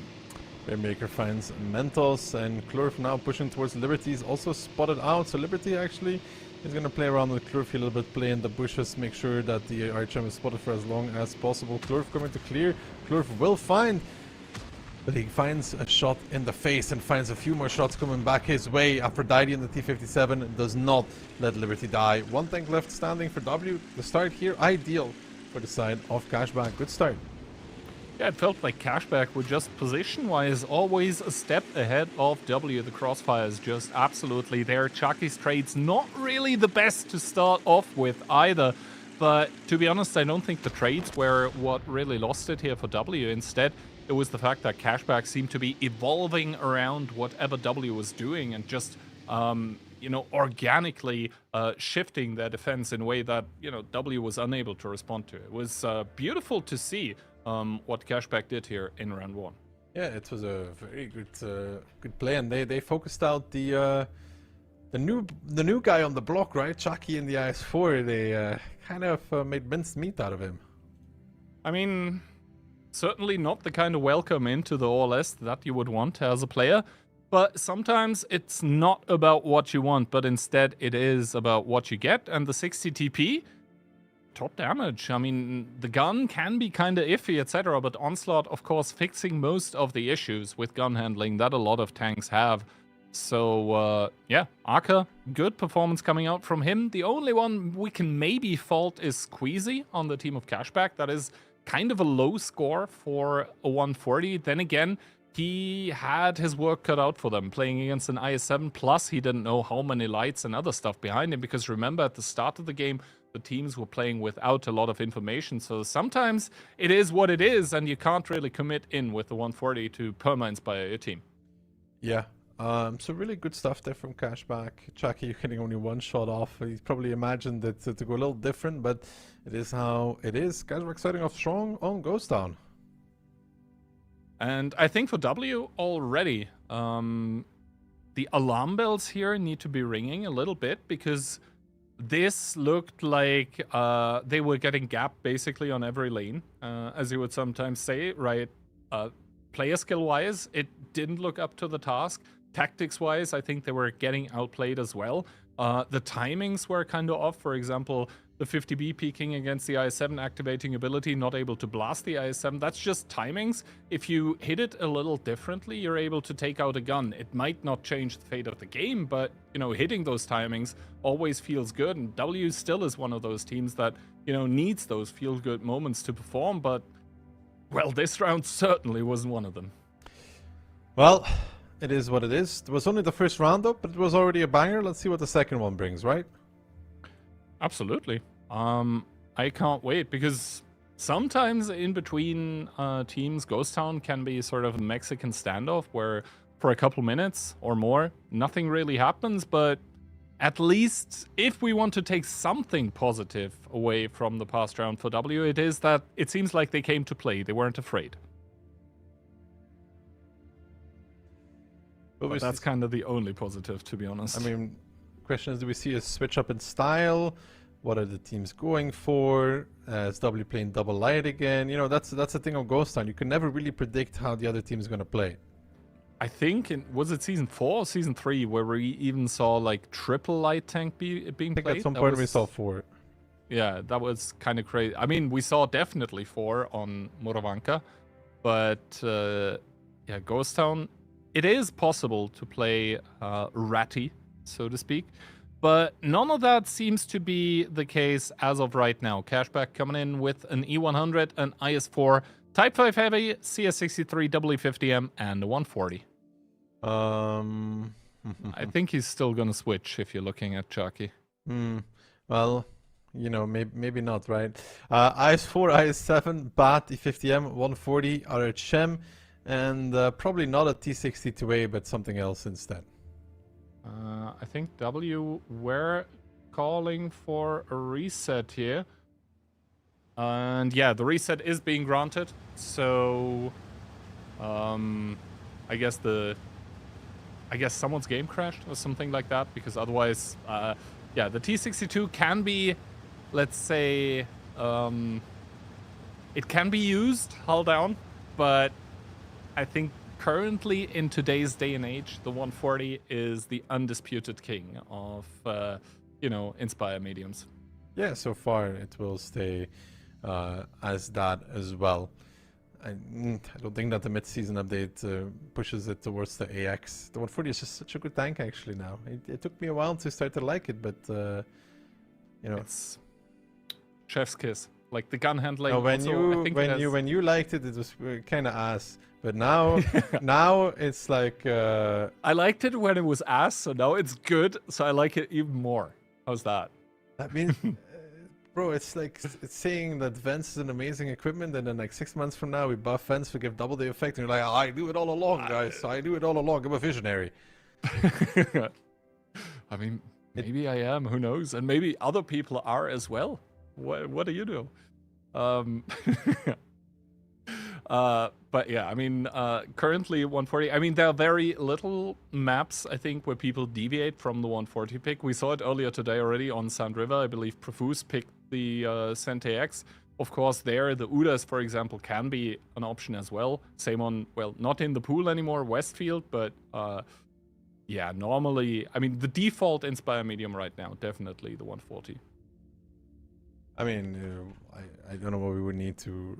I guess you would need to push it even more towards like the Centurion AX Alpha for the prestige points for it to change, right? Mm-hmm. And even then, maybe the Monkey King would even come back into meta with that, or like the 1-1B, because it has the same 390 Alpha, which is kind of what the Inspire is based around now. And it also has like somewhat of a turret, like of course not a super great one, especially when you go up against, let's say, a Type 5 that's shooting from above, or like E4s, E3s that just blast right through it. But yeah, but I think that was enough theory crafting about Vents. Let's get down to some gameplay. And once again, Cashback coming in, E100, IS4 Type 5 CS, W50M, and the 140. They can, of course, play around with the setup, because in Onslaught, like, you can change it during countdown, but they decide to stick it. So the T63 went to an IS4. That's the one change from the lineups. Well, if there's a silver lining for Chucky, then it's that he has a lot of room to improve from his past round in the IS4. Wow, that's mean again. Is it mean if it's true? It's not toxic if it's true. Can still be mean. The truth is what it is and cannot be changed. Actually, interestingly enough, Piotr booking it down the 7 line. Meanwhile, Cashback going towards the cap with a lot of those super heavies as Lucan gets spotted out, takes one by Brainbreaker, and Piotr is going to secure the artillery strike immediately. So Cashback can't really commit onto the cap, I don't think, with those heavy tanks. Or if they do, they're not going to be doing a whole lot. Clerf, in the meanwhile, also taking the info tower. So a lot of neutral objectives taken by W. Yeah, they got an information tower, they got a strike, they're holding 1-2 line. I think this will mean that this game will slow down quite a bit. Yeah, Piotr also making it out there without taking any kind of damage. Can possibly even go hold down, close towards the IS4 position if he really rotates and try to provide resets. I think the only problem for W would be if the Type 5 and the E100 somehow get into the cap and are able to really put the pressure there. Because the pressure that's building right now by Mindbreaker, realistically, is not too bad, because they have the strike, and now Twilight coming in, but taking 1700, so W having the angles covered. Good damage from W altogether. The strike coming out as well will hit on both as well. So another 900 on top of it. And Aka, he's considering something here. Chaki taking 1.5 though in the IS-4. Find good damage against him yet again. It's almost like they're targeting Messi himself. Yeah, once again, a warm welcome into the OLS by Cashback towards Chucky, as Clarf is going to take yet again the info tower. Never mind, he gets reset. Not even sure what that was. Maybe a baby strike by one of the mediums? Probably exactly 100 seems to be.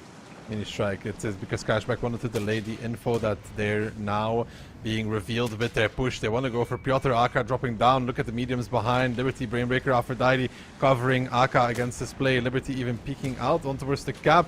Pushing past actually with the 50M and Aphrodite. Brainbreaker coming in to give a shot towards Piotr. He explodes. Aka finds the kill. And Ios taking a lot in the 140 as well. And they're continuing to push here on towards the IS-4 of Chucky.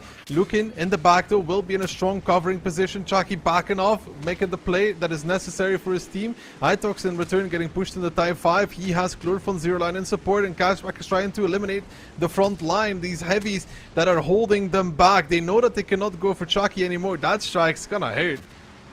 That one indeed goes on 3 people. No damage reduction. That is 1350 damage right there, as W really punished Cashback. But when we take stock of the situation, actually, it is still Cashback leading in the HP department, which is kind of crazy to think, considering they also had to invest a lot of resources in towards picking up Piotr. So Cashback, I think, walking out of this one looking kind of healthy. Now, do they catch Klurf though? Aphrodite takes a shot there, and Klurf is kind of deep on towards the 0 line, and he doesn't see that CS63 of Brainbreaker. He's actually spotted out. Klurf is spotted. That is a mistake from the light tank player from Klurf, and he is dead. He's just dead. Cashback did a magic trick. Want to see this RHM vanish? Oof. Well. Mistake from Klurf. Yeah, mistake getting caught out, and now Squeezy, of course, has all the time in the world to take the info tower. Itox able to eliminate Twilight, but that is very little to remedy the situation, considering that Cashback's still up a gun, up in HP as well. Aka can just start pressuring the Itox here, and W, they've got no options left, to be honest here. They don't have a real front line to push with, because Chucky is down at 1500, Itox at 1400, and then you only have squishy mediums. Mindbreaker also, beautiful play by him here in the hold down, just controls the cross, just, suffocating W. A shot, another shot, and Itox is dead. Cashback, the sheer speed of their rotations right now is making W sweat. Honestly, like rotating back from 1-2 line, the 90 from Klurf, killing Piotr, continuing through, then back yet again, finding Klurf, then back once more, finding Itox. It's well played by them. Well-deserved round win as well when it comes out to be. Looking dead as well, caught by Aka on the A-line, and it's just getting worse and worse for W. Yeah, I think Cashback just plain superior on a tactical level on Ghost Town. The good news for W is that this is going to be the second and also the last round of Ghost Town that they will have to play here against Cashback. But what we saw so far by W, kind of concerning, faltering a little bit in the face of this onslaught of basically medium tanks that get rotated around so quickly that W, even the RHM, no time to react whatsoever. Oh, and Mentos and Ios left, so they're getting pushed to spawn as well. Ios is facing up against Squeezy, and Cashback, well deserved, going to be 2-0 after Ghost and Kihan. Moving into, what was the second map again? Second map was Himmelsdorf, I think. Into Cliff, into Muro. And no, I actually don't have the pick ban open. I think I just remember it. Maybe I'm just locked in today, mentally there. I mean, it's your first match of the day. I hope you're mentally there. Absolutely. But yeah, Mentos padding his stats here a little bit before getting blown up as well. But realistically, that is a Ghost Town that W better forget, and forget really, really quickly, because that was not it. Absolutely. Tactically, I think also, like, individual mistakes, and I'm gonna stop bashing on Chucky, and I guess I'm gonna stop bashing on Clerf instead. Like, you cannot get caught by E50Ms in an RHM if you're playing the east of Ghost Town. Like, that is never supposed to happen. So yeah, outlook not good for W, but then again, last playday we had one team going up 2-0, that was CTR, and then they lost 2-4, so it has been done before, what they probably want to achieve right now. But if we look here at the stats, Mentos tried stepping up. Realistically, though, the last clip, probably the last two, were damage dealt when the game was already over. Just overall, Cashback tactically on another level. I mean, only one map down, Kihan, you know? Things could still change. Of course, I'm just concerned with the way that W were presenting themselves so far. There was no cohesion between the players. I think the communication may be a little bit lacking, which can be the case in an English-speaking team where, you know, the native language of most of the players is not going to be English. So could that be an issue, especially with the player additions? I don't think so. I think they're just currently being taken by speed, like the sheer Cashback speed. They're much quicker on the reactions, rotations, and finding the W players off guard, you know? Well, Ghost Town over with, and that even was W's pick, so they wanted to play it. They had a plan. They had it all, you know, figured out, calculated. It was just that the math was off. Let's hope that it goes better for them on Himmelsdorf, and now I think Bunter and I need a clean sweep, actually, by W for our prediction still to come true. Yeah, not so likely. It's not looking that good, is it? Nah, it's looking kind of bad. Actually, this whole season has been going really bad for my predictions. I don't know what I'm doing differently, but it's wrong. You're starting to doubt yourself now. I mean, if not now, then when? In the finals, when, you know, realistically most of the points are already given out? Gotta step up my prediction game, man. Gotta step it up. Gotta step it up? Uh-huh. Well, I believe in you, Keyhand. At least someone does. Anyway, Himmelsdorf. I think neither of those teams are particularly prone to sending a lot of people to the hill, right? Like, I'm trying to think if they, like, immediately go, like, double CS towards hill, but I can't recall anything. I'm not too sure. Double CS? When was the last time we saw that? I remember 4 CSs on the hill. I'm not the biggest fan. That was Lotus, I think, with 5 of them, right? Where they... Was it Lotus or CTR?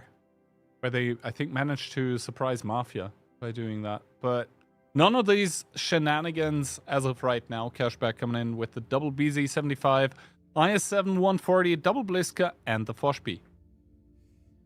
Push B, Bliska, 140 CS, IS7, and double BC for W. That CS usually indicates some hill presence, right? Yeah, so essentially the teams are switching a Bliska for a CS, which means W will normally have the hill priority.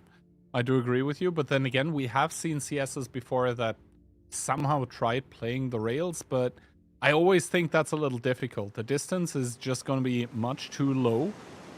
This means that the CS is always going to get spotted, and the medium is so squishy that it tends to kind of just blow up, but W are going to be sending Mentos out there in that CS. He is going to be very, very quick. Is that going to save him, though, is the question, as he literally drives towards the strike, sees Akka, though, in the BZ, and is like, nope, I can't really contest that right now. He is edging forward, though, but takes a shot immediately from Mindbreaker, and then I think Akka missing his, and right now The strike in the courtyard is open for the side of Cashback. Lurf pushing 1-2 line, taking some damage. Belter pushing on towards the cap. They want to overrun this part of the map. I think they realize they have an advantage and they're boosting across now. Chucky leading the charge actually in the BZ, going towards Aka. Brainbreaker is covering there. He's going to do some damage, but Aka is in trouble. Chucky with the shot, moves past immediately. Klurf going in with the Fosh B. He should be the one to kill Aka almost entirely. Aka trying to get around the train card. He does that. He extends his life a little bit, makes Lukin and Chucky forced to turn. Lukin, does he get the kill before Aka reloads? He does. The strike coming in, and Klurf in the Fosh B, taking a lot of damage. Liberty now coming back in with his own Fosh B, starting to clip out towards Lukin. Chucky is dead. Lukin not that much better. Aphrodite and Itox having a 1v1 as well. HP is there for both teams, but all of a sudden W just dropping like a rock as Piotr now gets isolated as well, and Cashback have the setup right now to deal with this. Twilight looking to win his 1v1. Mindbreaker with the kill. The good situational awareness, and Aphrodite may lose, but that's the only part of the map I think that Cashback is losing right now. And unless Klurf does something magical from behind, Liberty tanks Itox like a champ with the Force B with the ability. He's gonna put him down and out as well. Mental's getting banged up from two sides, and Klurf might be clipping out, and Itox doesn't even get a last one out. Ios gonna be the last man standing pretty soon, and Cashback make it 3-2-0. Absolutely rolled is what W gets here by Cashback. I think W felt like they were on the timer because they didn't really have any kind of map control. They tried to do it on the rails on the 1-2 line, but Cashback just with the perfect response. One Bliskavitza into the artillery strike just to transfer into receiving the push, and it was also very well played by the BZ of Cashback. They're not immediately completely getting clipped out by the Fosh B, but overall it just seems like once again W gets completely bamboozled, and Cashback with all the responses, all the moves there, able to run ring around the rosy here with W, really, because that was absolutely nothing once again from W. They tried something, but even, for example, with the Fosh B, I think that was Klurf. Like, he activated the ability, I think, with a pretty good timing, but then he had to relocate because the BZ got away, and then he got into the healing part and got completely obliterated down towards a two-shot as well. So nothing is working out for W right now. No, and I mean, rightfully so. Cashback is up 3-0. They're playing very, very good, to be honest. Very, very good. Well, phenomenal, even. Phenomenal. Like, I think there's very few teams in the world that can make W like bloody beginners, and that's exactly what we're seeing right now. Yeah, no, it's solid, and I wouldn't be surprised if it ends 4-0 now. W full remontada after the stuff that's happening now. Would be I think very in tough. Season 2, W did like 3 full remontadas in a row in Phase 2, but that was Season 2 or 3 maybe. Now it's Season 5, and the way that W have presented themselves in the match up until this point doesn't inspire a lot of hope within me that they're going to take home any points today. Well, I mean, be happy that it's this, and Phil's only going to pick up 1 point, Kihan. That was exactly the thought in the back of my mind. It's like whenever your prediction is already down the drain, you gotta hope that at least the other ones don't get completely, like, don't get the full points for being correct. So, yeah, let's see. But so far, that is concerning from W. And, like, I'm not even speaking anymore about the fate of this match, but also about how they're going to play the remainder of Phase 2, because Cashback, yeah, they're a good team, but, you know, there's also, for example, the likes of Hit and Mafia that are waiting. And if you play like this, if Cashback is able to do stuff like this to you, then I'm not sure you can hold a candle to one of the Polish teams either. Well, W has to... that would be two losses in a row, right, for them? I think so. And they got spanked by Mafia as well, right? Yep. Absolutely. Yep. And I mean, for a team realistically with playoff ambitions and trying to make a deep playoffs run, maybe even like W, this is not what you want to have. Cashback I think that lineup is still going to change a little bit, considering they still have an M60 in there. So W, first of all, starting with double BZ, IS-7, MVY, 140, Bliskowitzer, and Fosh B. In return, Cashback, I7, Types, yes, M60 for P2D2, Fosh B, and E4. They're gonna stick with the M60. It's very fast, though. If you're wondering. It's very fast, and it has the 350 heat pen, 390 alpha as well, so fits well into the Inspire meta right now.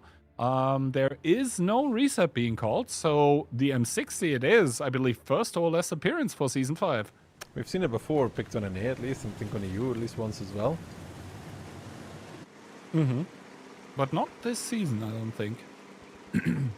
No, not that I see him. I mean, Mivy as well being picked. It's an interesting one. Lucan's playing that. Cashback not really challenging this cap at all, just playing the slower game. Playing over the hill with triple tank. They need to start rotating already. Aphrodite taking one. From the 140. Yeah, I think someone managed to hit his cupola. Good shot in towards Chucky. Takes the second one. That's the second time his loader is dead. So he's going to be recharging his medkit for a little while at least, as Clerv boosts in towards the artillery strike to confirm that one. Aka finally arriving at the info tower. This gives the info towards W that, well, Cashback is playing a split game, but can they really profit off of that is the question, of course. Cap being boosted here. Aka taking a shot of damage, but he was able to take the info tower before that. No strikes available right now for the side of Cashback though. There's the reset. You know, there's the reset. Aka now has baby strike. Yeah. With that shot, he got one. He immediately uses it. Full reset available, and that is problematic for W, who are already trailing 1300 or more HP even, as Cashback is even healing up a little bit on Twilight. And once again, W, can they really cover the ground quickly to get over towards Cashback to really start ripping them apart? Mentos is dead. Seems like it. Yeah, he is starting to heal up, but that is not a lot of HP trickling in for the Fosh B, as Mentos fighting it off against Twilight is going to die. That's too easy.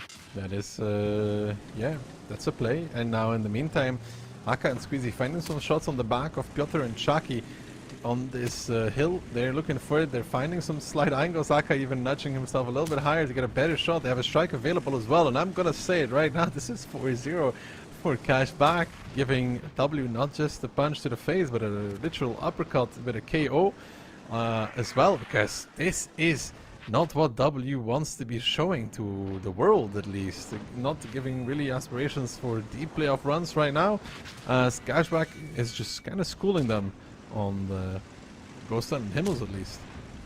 And they're schooling them, and they're even styling on them. I mean, bringing M60, that's certainly not the meta right now, but they're making it work against W, who today, I guess, is a day to forget for them.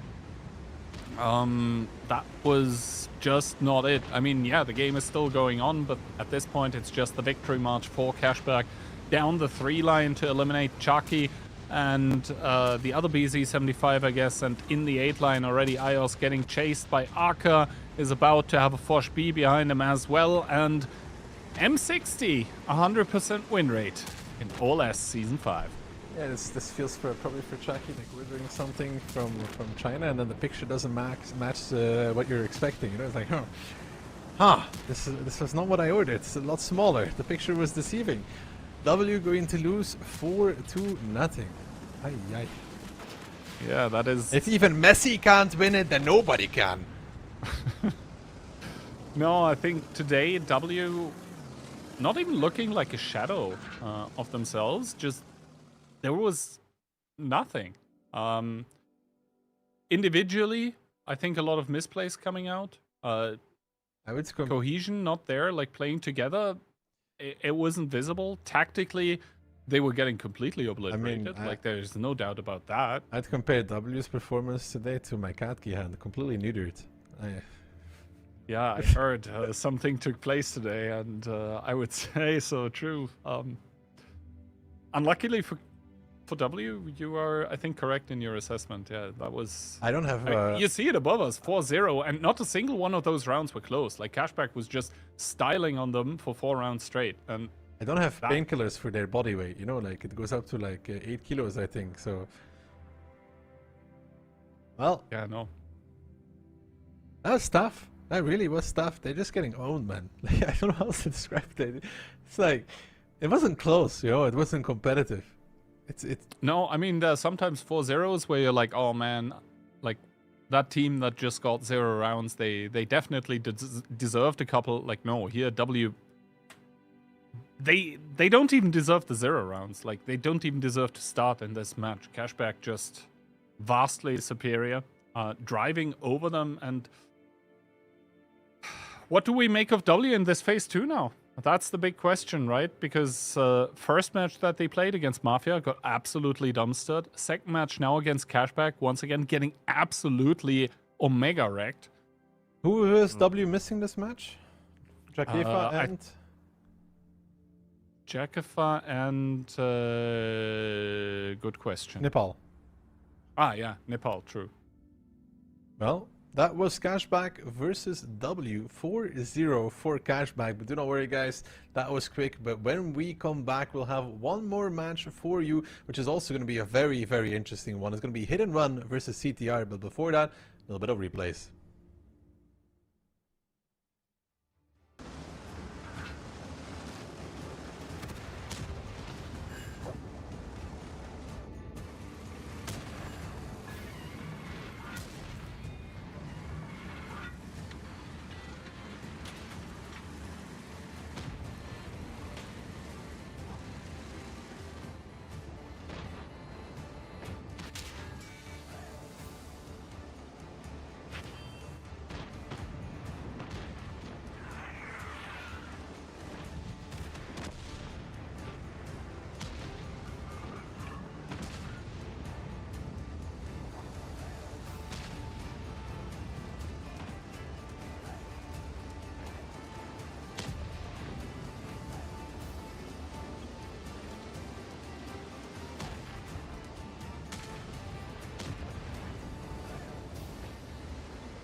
Welcome back, ladies and gentlemen, boys and girls, to the OLS Season 5. Back at it again with another banger for you. CTR versus Hit. Very important match for that team at the bottom of the bracket. CTR need a bit of a palate cleanser, I think, after the previous round. I don't know if you saw it, Phil, but quite a dominant showing from Cashback. They started well, and then they went in the very much wrong direction. Maybe they should have had some protection, some insurance, maybe even from Surfshark, which is obviously our sponsor for this OLS season. For the players that have interacted with them already, I can only say everyone had great experiences. Surfshark is a VPN service, for everyone that didn't know. They help you to stay secure online, protect your privacy, and obviously help with your connection being private as well. You can use it on unlimited devices, PC, phone, tablet. It's super reliable. It works really everywhere. I've used it in different places. I never had any issues. It's really fast. It's easy to set up. There's an app for it for the phone or for the tablet, or you can have it on your PC as well. You can go to surfshark.com/OLS, so you use the promo code OLS, and then you get 4 months extra to your Surfshark VPN subscription plan. And they basically just added, you can immediately use it. And as I said, like really recommendation, something that I've used. I know the others have used it as well already. And yeah, just use surfshark.com/OLS, use the OLS promo code, and you get 4 months extra. Yeah, that was a masterful segue by you. But going into this next round here, we need to see, it's very important for CTR, not at the bottom of this table, they're still occupied by Lotus, but CTR in second with, I believe, 10 points against Hit and Run, one of the favorites to win it right now. I mean, at the start of the season, I said it was either going to be W or Hit. I mean, one of those is essentially completely out of the race in my mind, but lineups, some fantastic players here. Crazy Dog, personally played with him before. Same with Floki. Patras, been in my teams many times. Manny, the only German in this Czech team, but a good tactician. And CTR have been showing these interesting and innovative tactics. You know, that's what you got to do when you're the least favored. You got to pull out all the stops and be very imaginative. So me personally, as an FC who's led that kind of weak international team, I do love their style of play. But Hit and Run, what else to say? The boys, Panzer Fury, Franek, Barbarian, Ketsai Monster, all these players so well known. Gone to China and back again, and I've met them in real life. Lovely people. Yeah, it's gonna be a good one. Yeah, I mean, Hit and Run is definitely one of those teams that can drop the ball if they don't pay attention and they get overconfident. But we've also seen them just roll over Lotus on Tuesday, 4-0, very clear game. They get roughly 3/4 of the vote, so 74%. I think that's a fair thing to give CTR still the decency of like 26%. They had a good showing both against Mafia and against Cashback. They were just not able to convert it. And one of the players with a really good showing here as well on the side of Hit, Franek, with 3.4k DPG. And we saw him play the TVP for the first time this season. A really good performance. I think he had 6k damage or something like that, or 5.8. So, yeah, definitely a standout player to look at. Yeah, definitely. These Invil guys. I mean, I think Lotus is a little bit of a different beast to CTR. CTR have really shown some nice innovative tactics, but looking at the maps, Ents being banned, pretty good choice. Cliff, a bold one against a team like Hit and Run, but Hit banning Tundra, choosing Ghost Town, Runeberg being banned, and Pilsen. We've spoken about before, Pilsen and Ghost Town, they're kind of this Polish clan stronghold. But we'll need to see. I mean, Lotus took some rounds from, or took a round from Mafia. So we'll need to see if they can make something work here with Himmelsdorf as a tiebreaker. Some good maps. I always like Cliff. Cliff is probably my favorite competitive map in the game. No, it's definitely nice to see. I think I actually like Ghost Town the most right now, Really? even though we have a bunch of longer Ghost Town rounds. I think the variety overall of the map, you have like a lot of different things that can happen and so on. So it's pretty cool to see that teams still come up with new stuff. And we saw the 114 SP2 being played on this map a bunch of times. Do you think we'll see any kind of sniper tank destroyer I mean, we haven't seen it since about the first week. I think people kind of realized it's absolutely not the best tank. I played it after I saw it a few times. I've had it in my garage for ages, but I just never had any interest to play it. So I whipped it into randoms a little bit. And I understood why I never played it. You know, it's slow. The alpha's not that high. It's not armored at all. I think a grill is just simply better. You know, especially in OLS where the abilities scale by percentages. Having that extra 100 alpha. Yes, it's only 100, but the thing is, your ability also scales. So it's more like maybe 140, 130. And Grill is obviously quicker and things, but no, I really don't think we're going to see an SP2 here. I think we're just going to see infill saving strats. I think they're not going to... They're going to keep some in the bank for the playoffs, which they're almost guaranteed to go. And yeah, but let's have a look at the lineups here. I mean, I can see Ketzai playing our all favorite Onslaught tank, the FV4005. He played it actually once during the previous season, so I'm fairly confident that they might actually keep it. So we classifying that as a specialist tank. Definitely. I mean, special people play that tank, no?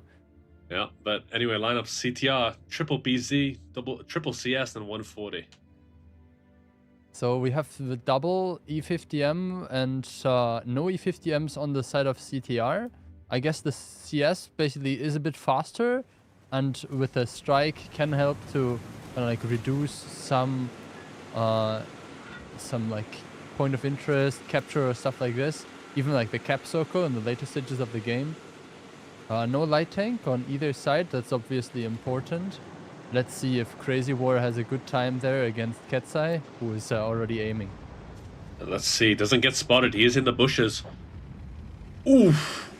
I don't know if he actually penned that, actually. I think he might have had AP loaded. I think it might have been AP, because I think it was like 700 from BZ and then like 1.2k from Ketzai. That would have roughly end up with this 1,900 that he Quite a surprise to shoot AP there, actually. I feel like you go for the hash and then you intuition to AP. That could have been a dead CS there, but I mean, the jig is up. But I mean, on the other hand, like the shell velocity is also a thing, right? Like, you want to risk ending up missing the shot, or even if you don't pen, you only get like 600-700. But looking around the hill here, Crazy War is taking a lot of damage. Tizek's pushing on him, but around the hill, double BZ is chasing that E50M 140. Crazy War backs off into a more defensible position. Tizek is going to have to fully overpeak for this. Monster does go down to those BZs on lower side. They focused him out really, really well. Strike coming down on Tizek. Not sure that's the play. Tizek doesn't connect it, though, so he's going to take another. That actually gives Tizek some potential to win this, but another strike coming in. It's a small one. Barbarian, Panzer Fury re-pushing those BZs on lower side. Those BZs, they're making a good play. They're running away here to not get caught. This is nice by CTR. They're using the fact that hit and run have this immobile 4005 to their advantage. Herman takes one Woo Dog. He's not going to be able to leave at this point. He will be the sacrifice. He just needs to try and hope he gets one more out, but I'm not sure it's going to be possible. Drops down, another one shot. Didn't see that FV shot. I'm not sure how much he did there. Woo Dog, oh, what a big mistake. You know, you can fall a little bit, but not all the way. He is now stuck, but his sacrifice is noble. Herman gets away because of it, and now on this hill, it's a 2v1. Good shot into Crazy War by Tizek, and they're not making the push. This is a bit of a mistake. I think they're a bit worried about this FV on lower side. Yeah, and I think an important thing is as well, you mentioned the FV is a bit immobile and the FV was out of the game. But the same can be said about the Hurricane, which was using the usual very strong G3 position, but wasn't really able to convert that into a lot, aside from maybe like 1 or 2 shots into the back of the driving up BZ there. Froley now fighting it out against Franek, who is taking the worst end of that trade. So good stuff for CTR, also coming back in the HP department a tiny bit. So if they can claim that strike and maybe get some extra map control, that could be pretty beneficial for them. Yeah, need to be careful. Tizek and Barbarian are going to swap positions. Froley trying to take that strike on lower side, but Panzer Fury is coming in to deny that. We'll need to see. Froley might be overstaying his welcome a little bit here.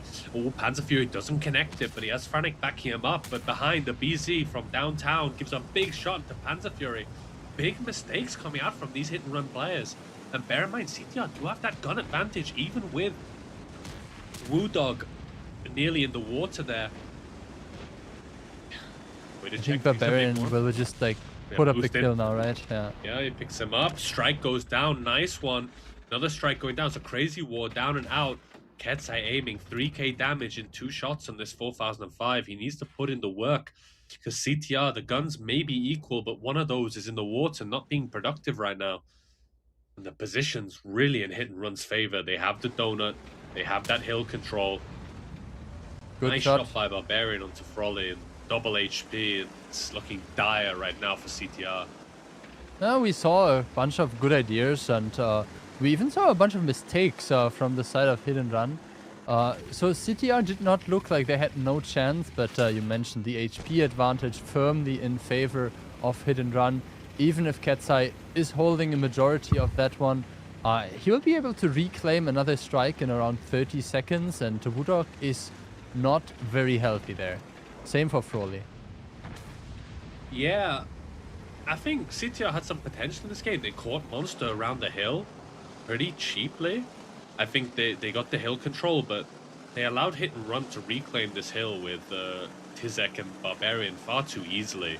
And in a one-on-one fight, BZ against CS, that BZ is always going to win just because of the extra armor. But I don't hate what CTR did here. I think it was pretty well played overall. Just kind of lost out a little bit in the player skill department. But I think Barbarian hit a bunch of really good shots from the hill. I mean, we saw right now this rotation from the Hurricane. Ketsai picking up another kill, and that's 5 against 1 now. Wudok, he is officially still in the game, but I think, you know, his time has come. Picks up a really good kill in the end. It won't matter that much, but first round goes in favor of Hit and Run. I would say not perfect, but pretty okay round in the end, talking about how they took control over the hill, using the FV as well. And then I think one nice thing that they did was rotating the FV to not have it spotted, and then just keeping the pressure where, like, they were afraid of what the FV could do, basically. yeah, well, that's the thing. In 15v15, when I was leading, I was used to like to take a Jagdpanzer because when you make a peak, an E3, it's not that scary.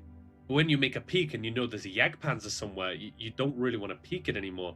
So taking that 4005, it's not just about the damage it deals, it's also a threat. So I like the rotation that Ketsai made into the donut. I mean, some of his stats are padded in the end. I think it was 1.5k in the end, but nice initial shot. Probably should have loaded Hesh. I'm not sure why the AP decision, but still, the decision was made. He got the damage out, and I think they're just kind of, you know, having a bit of fun with it. And you're not going to see this tank take. But he had a against penetrating Mafia. hit slide. I just checked. At the end. Yeah, but I mean, he fired 5 shots, hit 4 and penned 2. So yeah, he had the 1,000 in the beginning. He had another 1,000 at one point in the middle, and then he had 1,500 at the end. And he made use of the skill, even healed like 1.1k. But yeah, I mean, it's more of a niche tank, obviously. It's still great to see that the players are having a bit of fun with those. Yeah, still like a shout out to Barbarian. Like BZ there, 998 shooting is pretty good. I like having you here because you get to check all the stats and stuff. When I'm with Daki, we can't check it, so I like looking at the pen rates. But hey, it's a lot about the threat, you know. No, when you peak and there's an E3 and an E4, 750 is a lot, but it's not that bad. But when it's 1k, 2k, that's when it starts getting a little bit like you don't want to peak anymore, you know. So I think there was one Rivals. I named the team Jagdpanzer. I took Jagdpanzer on 4 out of the 8 maps, just because it can be useful as a threat. So these tanks are multi-purpose, you know. It's not just about the damage it deals, it's also about the fact that you don't know where it is. So every peak you make could be your last. Nah, I mean, from how I hear you speaking about it, you're looking very much forward to the next clan showdown. One thing at a time, but we're in Cliff at the moment, and we'll need to see if... I do like the way CTR play, though. They have this style of play that I really like. It's the style of play that you need to play against statistically better opponents, because if you just play a standard tactic, you're just going to get picked apart. You know, the control, the long game, like we saw at Mafia all over again. Like they take the control and they don't give it back, right? Yeah, some of these players, they've been playing 10 plus years. They know what a standard game looks like, and they know how to break it down. The maps only changed so much. Sure, they became a little bit shinier and a little bit more HD. A rock was added here and there, but it's still the same. So you need to think outside the box and try and surprise people. But lineups, hit and run, 150B, triple BZ, CS, E50M, and a 140. No? Light tank this time for CTR. They also have a 140. A Batchat, IS-7, and 2 BZs. So in this case, the IS-7, which received a bit of a buff, will get plenty of different tank abilities, which stack up to 6 in this case, because they have double BZ. So a lot of variety boosting the IS-7. So the skill will be super effective. We'll have to see if that can make a difference. The 50V, also something that we don't see very often. But I guess on a map like Cliff, the sniping distance might be something that the T57 is not really capable of doing as well as the 50B. The IS-7, the old man of World of Tanks, all reliable. But in the beginning, CTR playing pretty nicely so far. 50B a Barbarian shooting out. Ooh, a fair amount of damage, a little bit more than I think Herman needed to take, but... I mean, he was greedy and stopped to shoot Monster, and then he kind of got punished with the 50B. Yeah, I mean, that 50B lower side, it's not often played, so it might have been a bit of a surprise, but repush coming in here from hit and run, crossing with those BZs, the DJ and Barbarian coming from lower side with Monster covering. Floki will go down here. There's no way he doesn't. Barbarian crossing, not even wasting his shots on Floki. He wants them all on Koidicek, but he will not have enough to actually kill Koidicek there. Panzerfury is going to have to go for it. But it doesn't look like hit and run want to stop. Hizek Panzerfury, they're aiming left. They want to give it into Koidicek. Maybe Barbarian didn't pen some of his shots. It took very long time. From that. Yeah, he only penned, I think, 2. The Barbarian is still alive, and Broly's gonna live because of this. Yes, Floki finally goes down. I didn't even know Floki was still alive. But it's not that bad for CTR. They're gonna have those higher positions.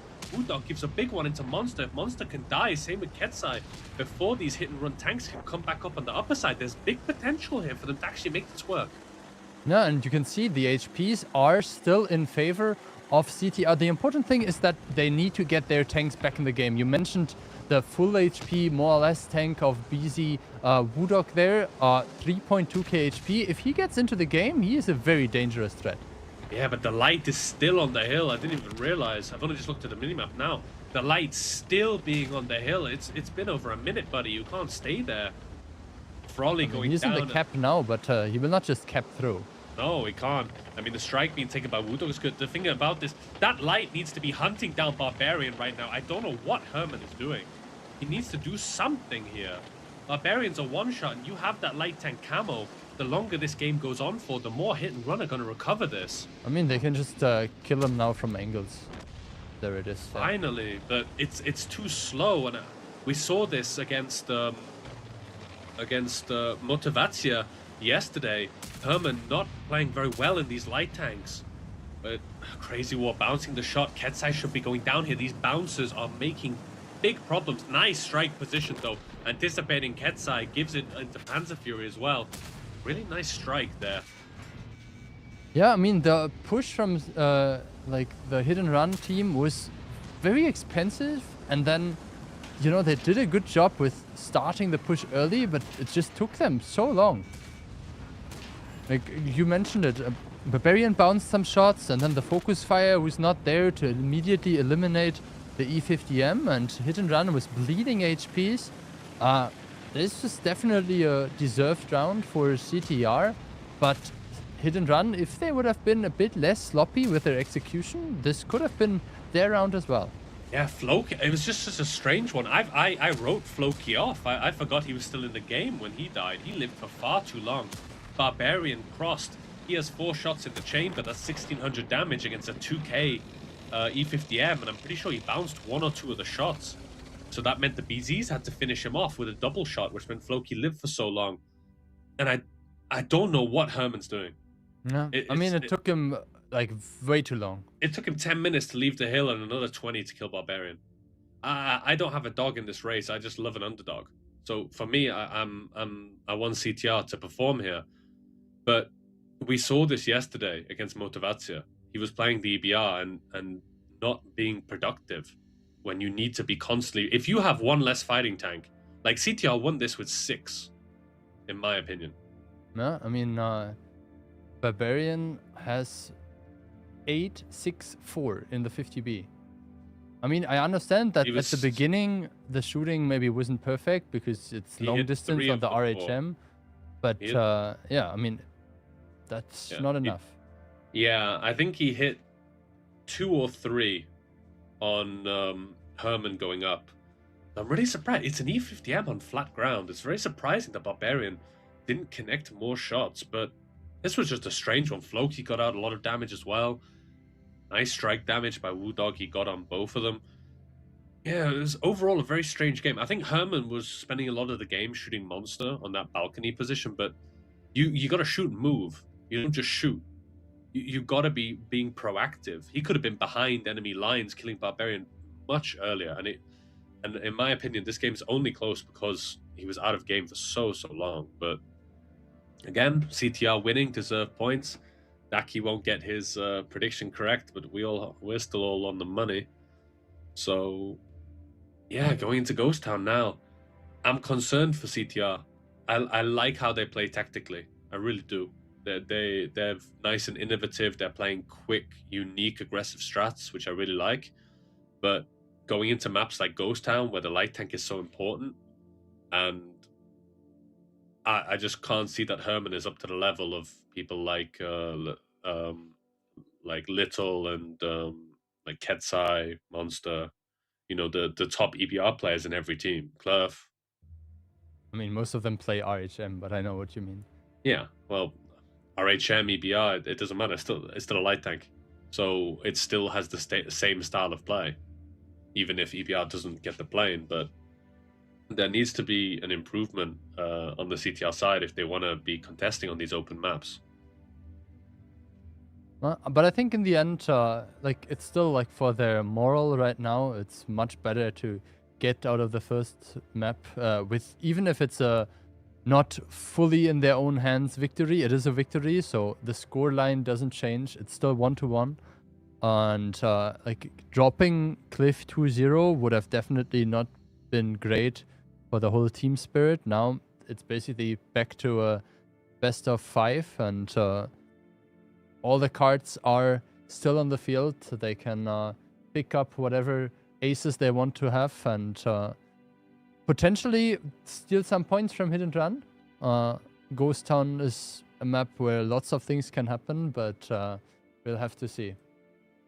Yeah, definitely. I mean, that previous game, it's kind of Invil outplaying themselves, you know, maybe a bit of overconfidence. They boosted into the low ground, and yes, they got 2 tanks for that, but then you're in the low ground.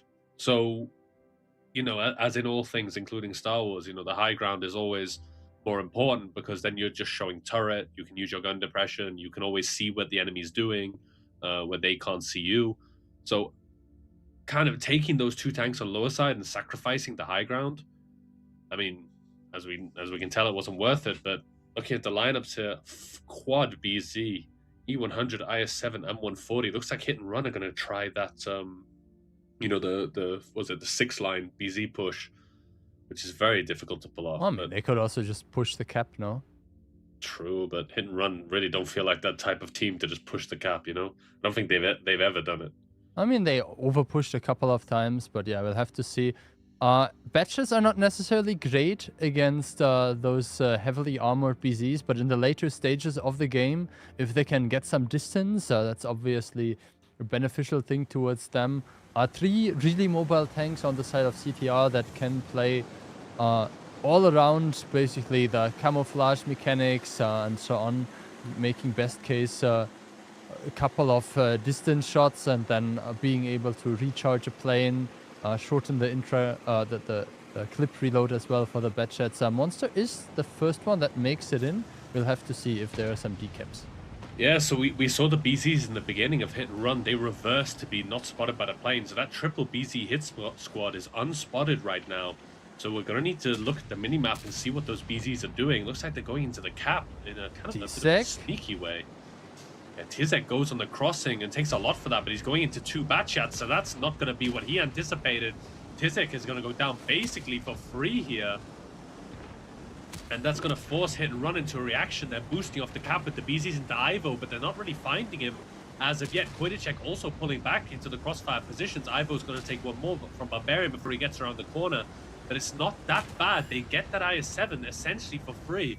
And this is looking pretty good for CTR right now. Woodog is going to be able to bully Monster into that corner. The Bat C100, T100 combo is pushing onto Frolly. And CTR really, I think this is kind of hit and run out playing themselves. Yeah, I mean, you can see Franek there in the corner, down to 700 now, has 2 bad shots around him, drops to 70 HP, and the Inspire is basically gone now. Probably bounced the shot, so a bit longer. Now, finally, Herman picks up the kill. Evo being picked up in the meantime, but obviously losing a 140 versus losing a BZ, that's a good trade for CTR. And you can see Monster also, they're having the longer reload, and Floki should be able to pick him up. Both of them bounce. Woodog is still there, so the Type 5 should be able to pick up the BZ easily, and that's not only the gun advantage, but also the advantage in HP for CTR. Yeah, and bear in mind, they still have that all-important late-game light tank. Hit and Run need to try and make something happen if they want to make something work here. Bear in mind, almost all of CTR's HP is on that Type 5, but I think I'm clutching at straws a little bit here. A full HP light and all the positions in the world that they want to play for. Panzer Fury on one shot. Woodog's about to take that strike, so Panzer Fury is dead in about the next few seconds. Barbarian forced to run. Frolly clipping out the 100 and Hit and Run. I don't know what they're doing here. I'm pretty sure they want to save strats, but this is not the way, brothers. I mean, they have 4K HP left. They will maybe do some like last attempt of picking up maybe some of the one-shots, but you can see it's 3 tanks left, and there's no way for them to get the tanks that we mentioned at the beginning. The light tank, full HP on the other side of the map. Patras has 1 shot left, makes sure he penetrates that one. Gets the quick reload now as well. You can see 13 seconds only for him. And Woodog will also help him out there against the last man standing. Barbarian, he might do a shot, he might do a second one after that, but that will not change the outcome of that match.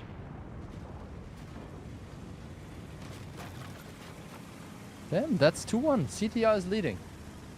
Yeah, leading, and I don't know, again, Hit and Run kind of outplaying themselves here a little.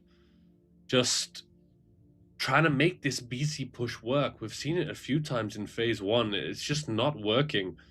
Ghost Town is just not a map where you can do these pushes without light tanks. You kind of need to play it slow and on map control, or play the cap. Pushing through to the enemy's spawn with the BCs, we've seen it about 2 or 3 times. I think only Hit and Run have really done it, and they just haven't made it work. But CTR, some nice performance there. Patras 6.5 is impressive in a bat. I mean, 17, 17, 17. Really great shooting. Yeah, really great. I mean, I think most of the game he shot the IS-7, and I think he clipped out the 100 probably twice. So pretty simple shots. Frolly as well. He went with the T100 and pushed out Franek in the 140. But yeah, CTR not really needing to do anything in this game. Good movement by Ivo and Koidicek to run away from the Hit and Run tanks to not get caught, because if they get caught there by the BZs, then this game might be a bit different. But yeah, you look at the damage. Tizek getting caught. He didn't anticipate the double bat. Bit of a counter strat by CTR, but still 2-1. Not a scoreline we've anticipated so far. Yeah, and you mentioned it, like this innovation, having something a bit different, and I think double batchat and a light is something that we don't see all the time. I like it, and I think it's great that they get rewarded for it. Yeah, we saw it in OCS when Sicarios played.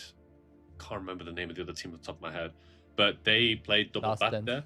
Yeah, Last Dance. They played double batchat. I think it was Last Dance played double batchat there to try and clip out the IS-7. And Sicarios put a plane down, and both of them got spotted and deleted. So it can work. This was a lucky scenario. They were basically gifted an IS-7 on a silver platter, but I mean, can't take anything away from CTR. They weathered the storm of, I wouldn't say a very good strat by CTR, by Hit and Run, but it's still Hit and Run players, you know. No, yeah, for sure. You throw them in with just a spoon, and they'll probably win it. I mean, in the end, it's an important thing to not only get rounds, but get some points. So 2 is not enough yet, but if they can get a 3rd round, that would give them at least 1 more point. And we saw earlier W didn't get any points, and they're basically the team that is chasing W. W was, I think, on 15 before, and CTR on 10. So if CTR gets some points today, then they can get a bit closer. W are on 12. Only on 12, so yeah. It's big difference at the moment. I mean, maybe they're on 15 actually. Maybe I think 15. Yeah. Sorry, that's my mistake. But yeah, it's not that big of a gap. And bear in mind that this could also cause problems for Hit and Run if they lose some points. Yes, they're at the top of the leaderboard by a lot, but look who they've played so far. They play Lotus last play day. They play CTR today. Those are on paper the easiest 2 opponents to play. So they've got to make sure that they're winning the next games against the harder opponents if they want to keep going through this.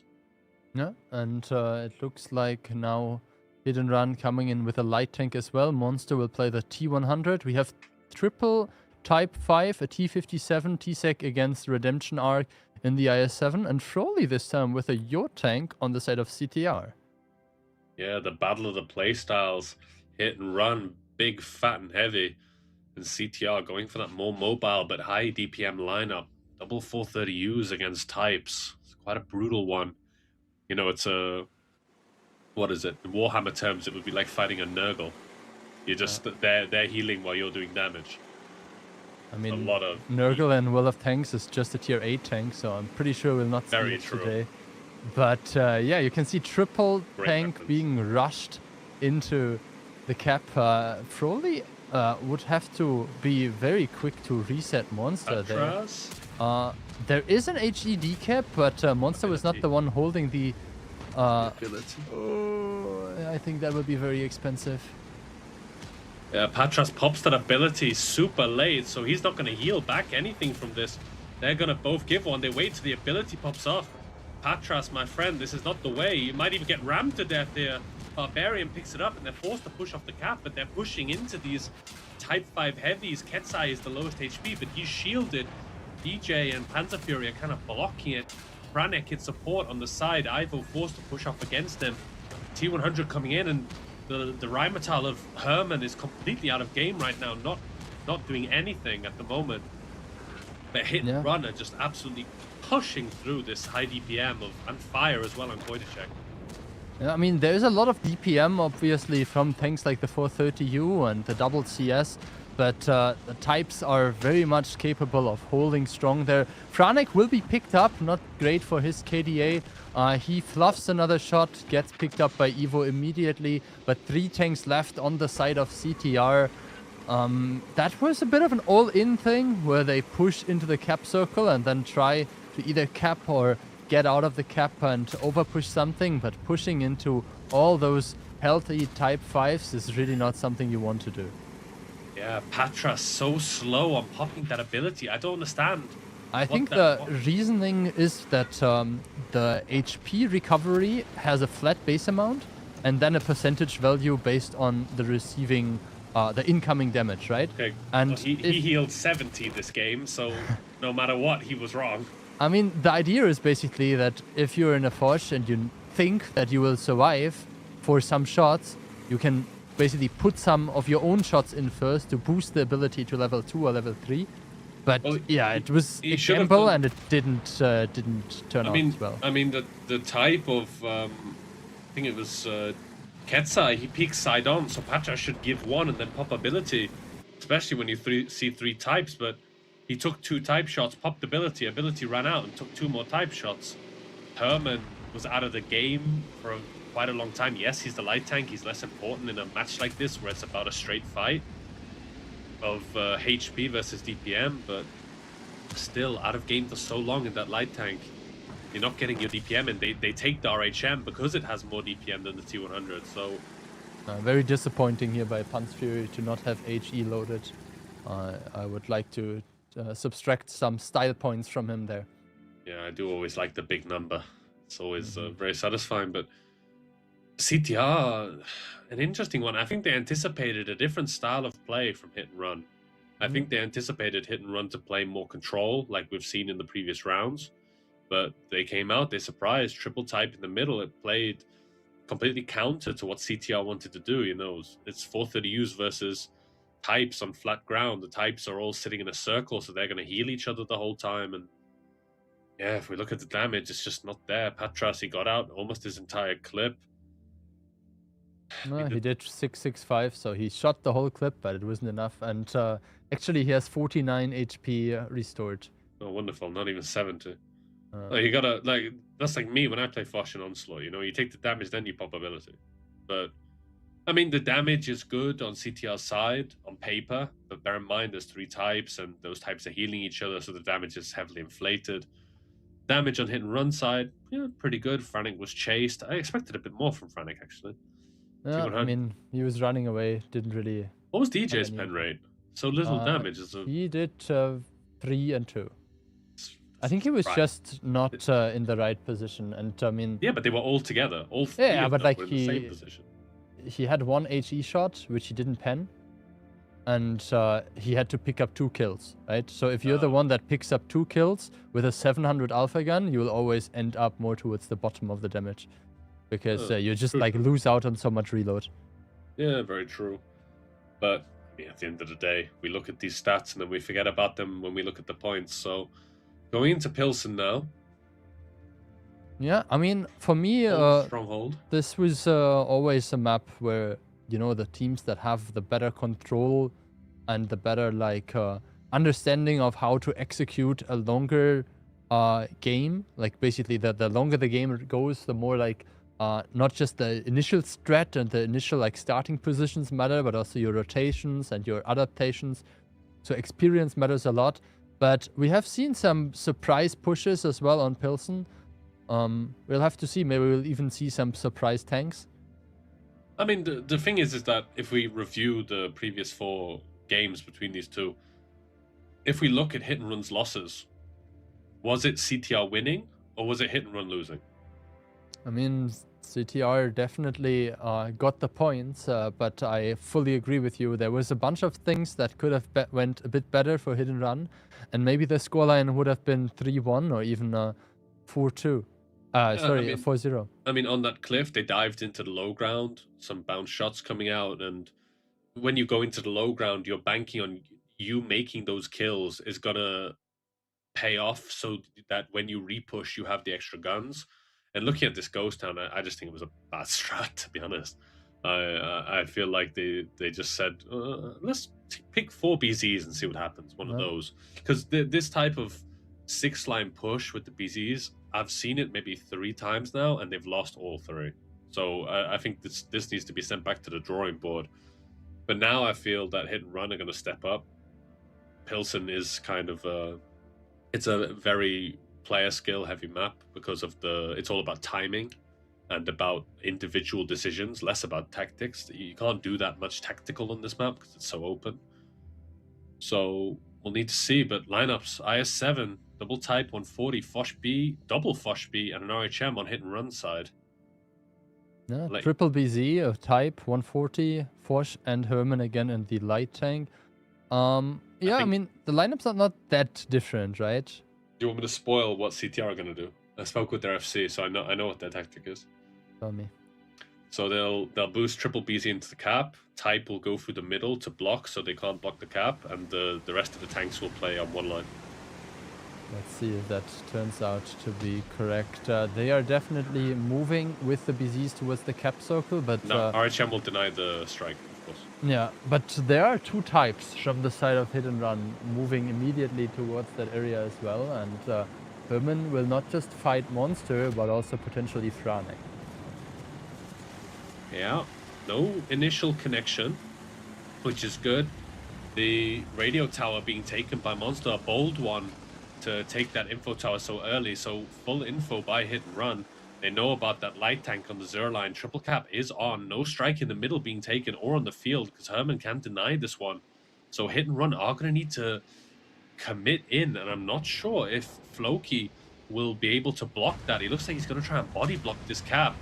but it's 2 types going in. He's not going to be able to do it, which is going to force the tanks of CTR to peek onto these types and try and give damage. But it's the tanks that you want. The Foch is clipping from behind, but he's going to get pushed by the Foch in the 140, so he'll go down pretty cheap. He'll get 1 clip out, but that's about it. And right now, they're boosting forward, going on to this other type. They're going to abandon Floki to his own devices. Barbarian's healing back, but he will go down in a moment. They're pushing on to the other Bosch of Panzer Fury. He's running away to try and prolong his life. And in the meantime, Herman has run away. He's being pursued by the 140, wasting a bit of time. It's nice. Floki, big ram into that Foch. Floki's going to lose a lot of HP for this. He will be able to make the kill with Eye of. But right now, if you look at HP, hit and run are definitely ahead. Yeah, and hit and run is not out of the game, even though their 140 was kind of out for quite a while. Now the Foch B surviving a bit longer, will take Evo 1 more shot. If he penetrates the cupola, it should be a fairly easy shot on that distance. Patras also taking 1.1k Pops the ability. ability after he took all the damage again. I mean, maybe you can argue that with the ability he can heal above this threshold of roughly 700. Evo aiming, good shot there. 666 into monster, but double the HP for hit and run now. And I have to say, the strategy didn't look that bad. They were just not able to keep the types from body blocking the cap. Yeah, the fact that it's double type means 1 type can't body block. He'll go past. And obviously they make the peak onto the types, but you're shooting types. They got a nice pick onto this Foch, on both the Foches. I think if they could have boosted off the cap, left Floki to die, and taken out both of the Foches, they could have made something work here, but... No. Yeah, and what this was, it just wasn't it, and we're going to need to see if they can bring something out of the next one, because it's going to be hit and runs, match point. Yeah, hit and run now, coming after 2 rounds victories in a row. Fairly confident, I would say. A good round for them here. I still like that CTR was kind of like bringing the aggression towards them and not like just waiting to lose or something like that. So they continue really being the aggressive team that we want them to be, but they also need to be successful in doing so, right? Yeah, definitely. I spoke with some of the CTR guys. Manny, who's a German in their team. He's not German. Isn't he? Also Czech. He lives in Germany. He has the accent. He sounds like you. Alright, anyway, but he's not a bad tactician, so I've spoken with him a little bit, and he was the one who showed me this tactic, and it's quite a nice one. But you know, every tactic is a tactic in theory if it's against hit and run. And we look at the damage, Ketsai 6,000 and that IS-7, Franek 5k, still a really nice one. And yeah, those Foches get out a full clip, but they waste so much time. That's the thing about Foches. You know, you get like 2k damage, but then you heal. So it's like fighting a type, you know? It has so much HP. I mean, at least this time Patras healed for 640. Took him two times the ability, but yeah. Yeah, but the first ability he did, he only healed about 60. It was great, you know? You look at your screen, you see minus 1.1k HP on Patras, and then you see an ability popped. It's like, okay, a bit late now. Yeah. Usually I would ask those expert questions more towards Ducky, but now that you're here... Are you calling me not an expert? I mean, that's what you said. Why are people playing the Yo, but not the can opener? We saw the can opener quite a lot last season, especially on like the staircase position, on Ghost Town, or like Hulldown, maybe on Pilsen. Do you think it's just too slow? Yeah, 1 second. I feel... How to say? The DPM is a big factor as well. The nice thing about the Cano is it has this like double shot, right? So that's a little bit of a gimmick. It's not that productive in an actual game. Cano opener has nice armor, but it has nice armor in randoms. It's like type, you know, it can bounce a lot of shots in randoms, but at this level, everyone should be penning everything. So the armor's less of a factor. I think it's a lot about the mobility and the DPM with the type. No, with the M5Y, sorry. Yeah. I mean, in the end, there are a bunch of those tanks that are very niche. Like, we have seen a bunch of Udes, for instance. But, yeah, not everyone wants to play Udes because of the suspension mechanic and so on. I like the Udes. I mean, don't not know. on Pilsen, probably. Well, no, not on Pilsen. I don't know why I like to do this. I just kind of do like it. I think it's one of those big, interesting things. But yeah, I mean, Daki also said it to us in our ear. You know, he's always there, always listening, always giving the tips. But Tank, you can play it on maps where gun depression, like things like Sand River, where there's a lot of dunes. Kano is very big. Oh, so... we saw a Kranwagen on Sand River earlier. Did we? Where? Yeah. There was one round from Cashback on Sand River. Yeah. I didn't even see it. God, I don't Well, no Kranwagen this round.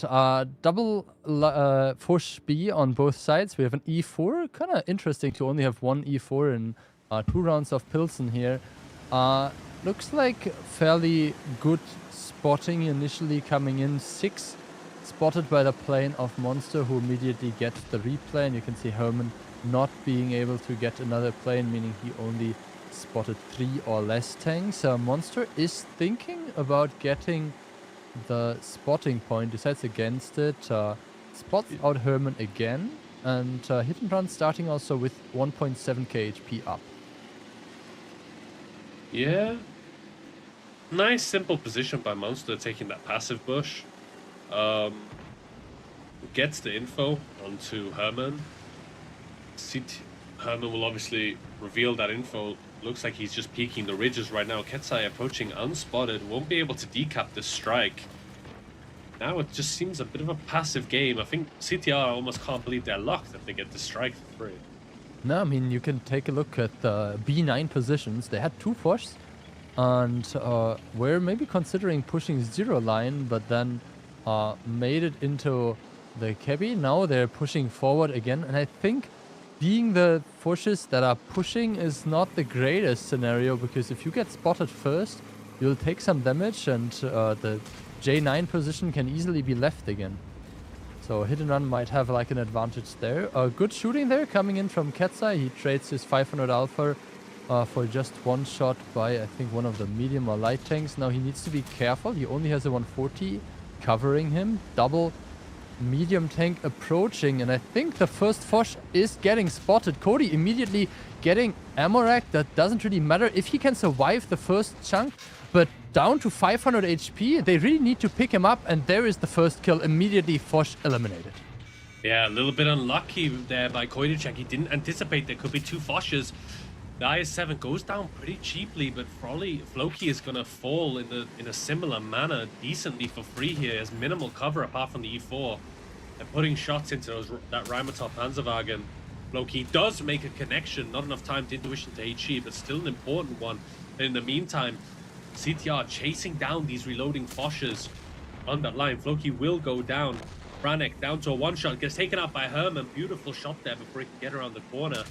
The Foshes Barbarian pushing onto Iov. Herman trying to run so he doesn't get taken out. Udog will die here, but we'll need to see if Iov can take out Barbarian before he dies. He can't. Barbarian goes down. Patras does finish off Panzer Fury. Barbarian goes down to Herman. Nice HE connection. And now, 4v3. Yeah, I mean, they still have Monster, but Monster lost quite some HP with this bit maybe over-eager aggression there onto the type in the middle. A very good shooting here by the double type. Tisek found a good angle, and then maybe the E4 didn't have the turret traverse to kind of like rotate back, decided to overpeak onto DJ and got picked up. Important to say is obviously that the mobility is there for CTR, but with the light tank still being healthy and not on a 1-shot, this will be a tough one. Yeah, this will be a heavy, tough one. I mean, it's not great that in the late game it's a Fosh. You really want a more mobile tank with higher penetration to go through that type, but Herman, decently healthy. He's going to need to contest with Monster, who's spotted running away, but out of render for those other tanks, but still very important info for Herman. Does the plane, puts it a little bit too early, I think, so doesn't spot out Monster there. And now we're in this awkward situation. Who's dealt more damage? I mean, I think I said it at the beginning. Hit had like 1.7k extra. So judging by the current HPs, it is fairly close, but there are so many tanks with heal abilities It could be either way, right? It's like it's two types that are still alive, plus two Force Bs that were eliminated, and both of them probably healed. And on the side of CTR, we also had a type. We had a Force B. One Force B is also still alive, so it can be either way. I think Hit and Run will just be able to convert it over time because it's 5 minutes left, and I don't think that CTR really has a chance to get like a proper second decap because they have one strike, but what are you doing then? But the strike does come down, but they do have those angles. They're buying time for Patras to go around. It's going to be really important to see what play Patras makes here. Does he go for the light? Does he go for the types? He's spotted out. One shot out, but you see he pops the heal ability. Finally, brother. Big shot there. Will Monster be able to get another? Both go down. No decap onto DJ yet. But they have a strike, right? Like. Yeah, but I don't know if he makes it on time with this. Yeah, that should be enough. No, I'm not sure. 3. Oh. See, I told you so. Oh, yeah. You're Noah. I knew it all along. I wouldn't take that risk. That's a real close one. I'm not sure I agree with that play by Patras. You know, this reminds me on the WCI round of Hit and Run versus Mafia, where it was, I think, Profuse and Conrad against DJ in the type. And it was a 140 and a BZ for Mafia. And they kind of like ended up throwing it against the type. But yeah, the HPs will dwindle. The light and the 140 obviously having the mobility and having the option of running away, getting some strikes, getting the decaps, finding new angles. So if Herman isn't too greedy, then this should be a pretty good game for CTI. Yeah, but it's not guaranteed. I mean, it's 10 seconds. You need to provide them with a decap. Herman will peek. Ooh, HE, no decap. I think Herman should have enough of a reload to get in the tracks. Frolly has taken a shot there. So decap goes into the tracks, but they can't keep doing this. They're bleeding every time. Frolly had more HP earlier, and they're dwindling right now. Yeah, but the strike will be available soon. Like one more of those decaps and the strikes are accessible. But I'm not sure. I think it's 20. It's about 10 seconds for him to drive 15, there. 15 seconds. 15 seconds to pick it up, plus 4 seconds to put it down. It's going to be a close one. I think Herman does need to get another decap here. Or maybe not, actually. I think important for them right now is to not both get decapped. Yeah. But the thing is that, sure, they'll get the decap here, but then there's another 2.5 minutes. Okay, so the strike will hit DJ. Both of them got spotted from the plane. And it seems like it was enough to get another plane for Herman as well.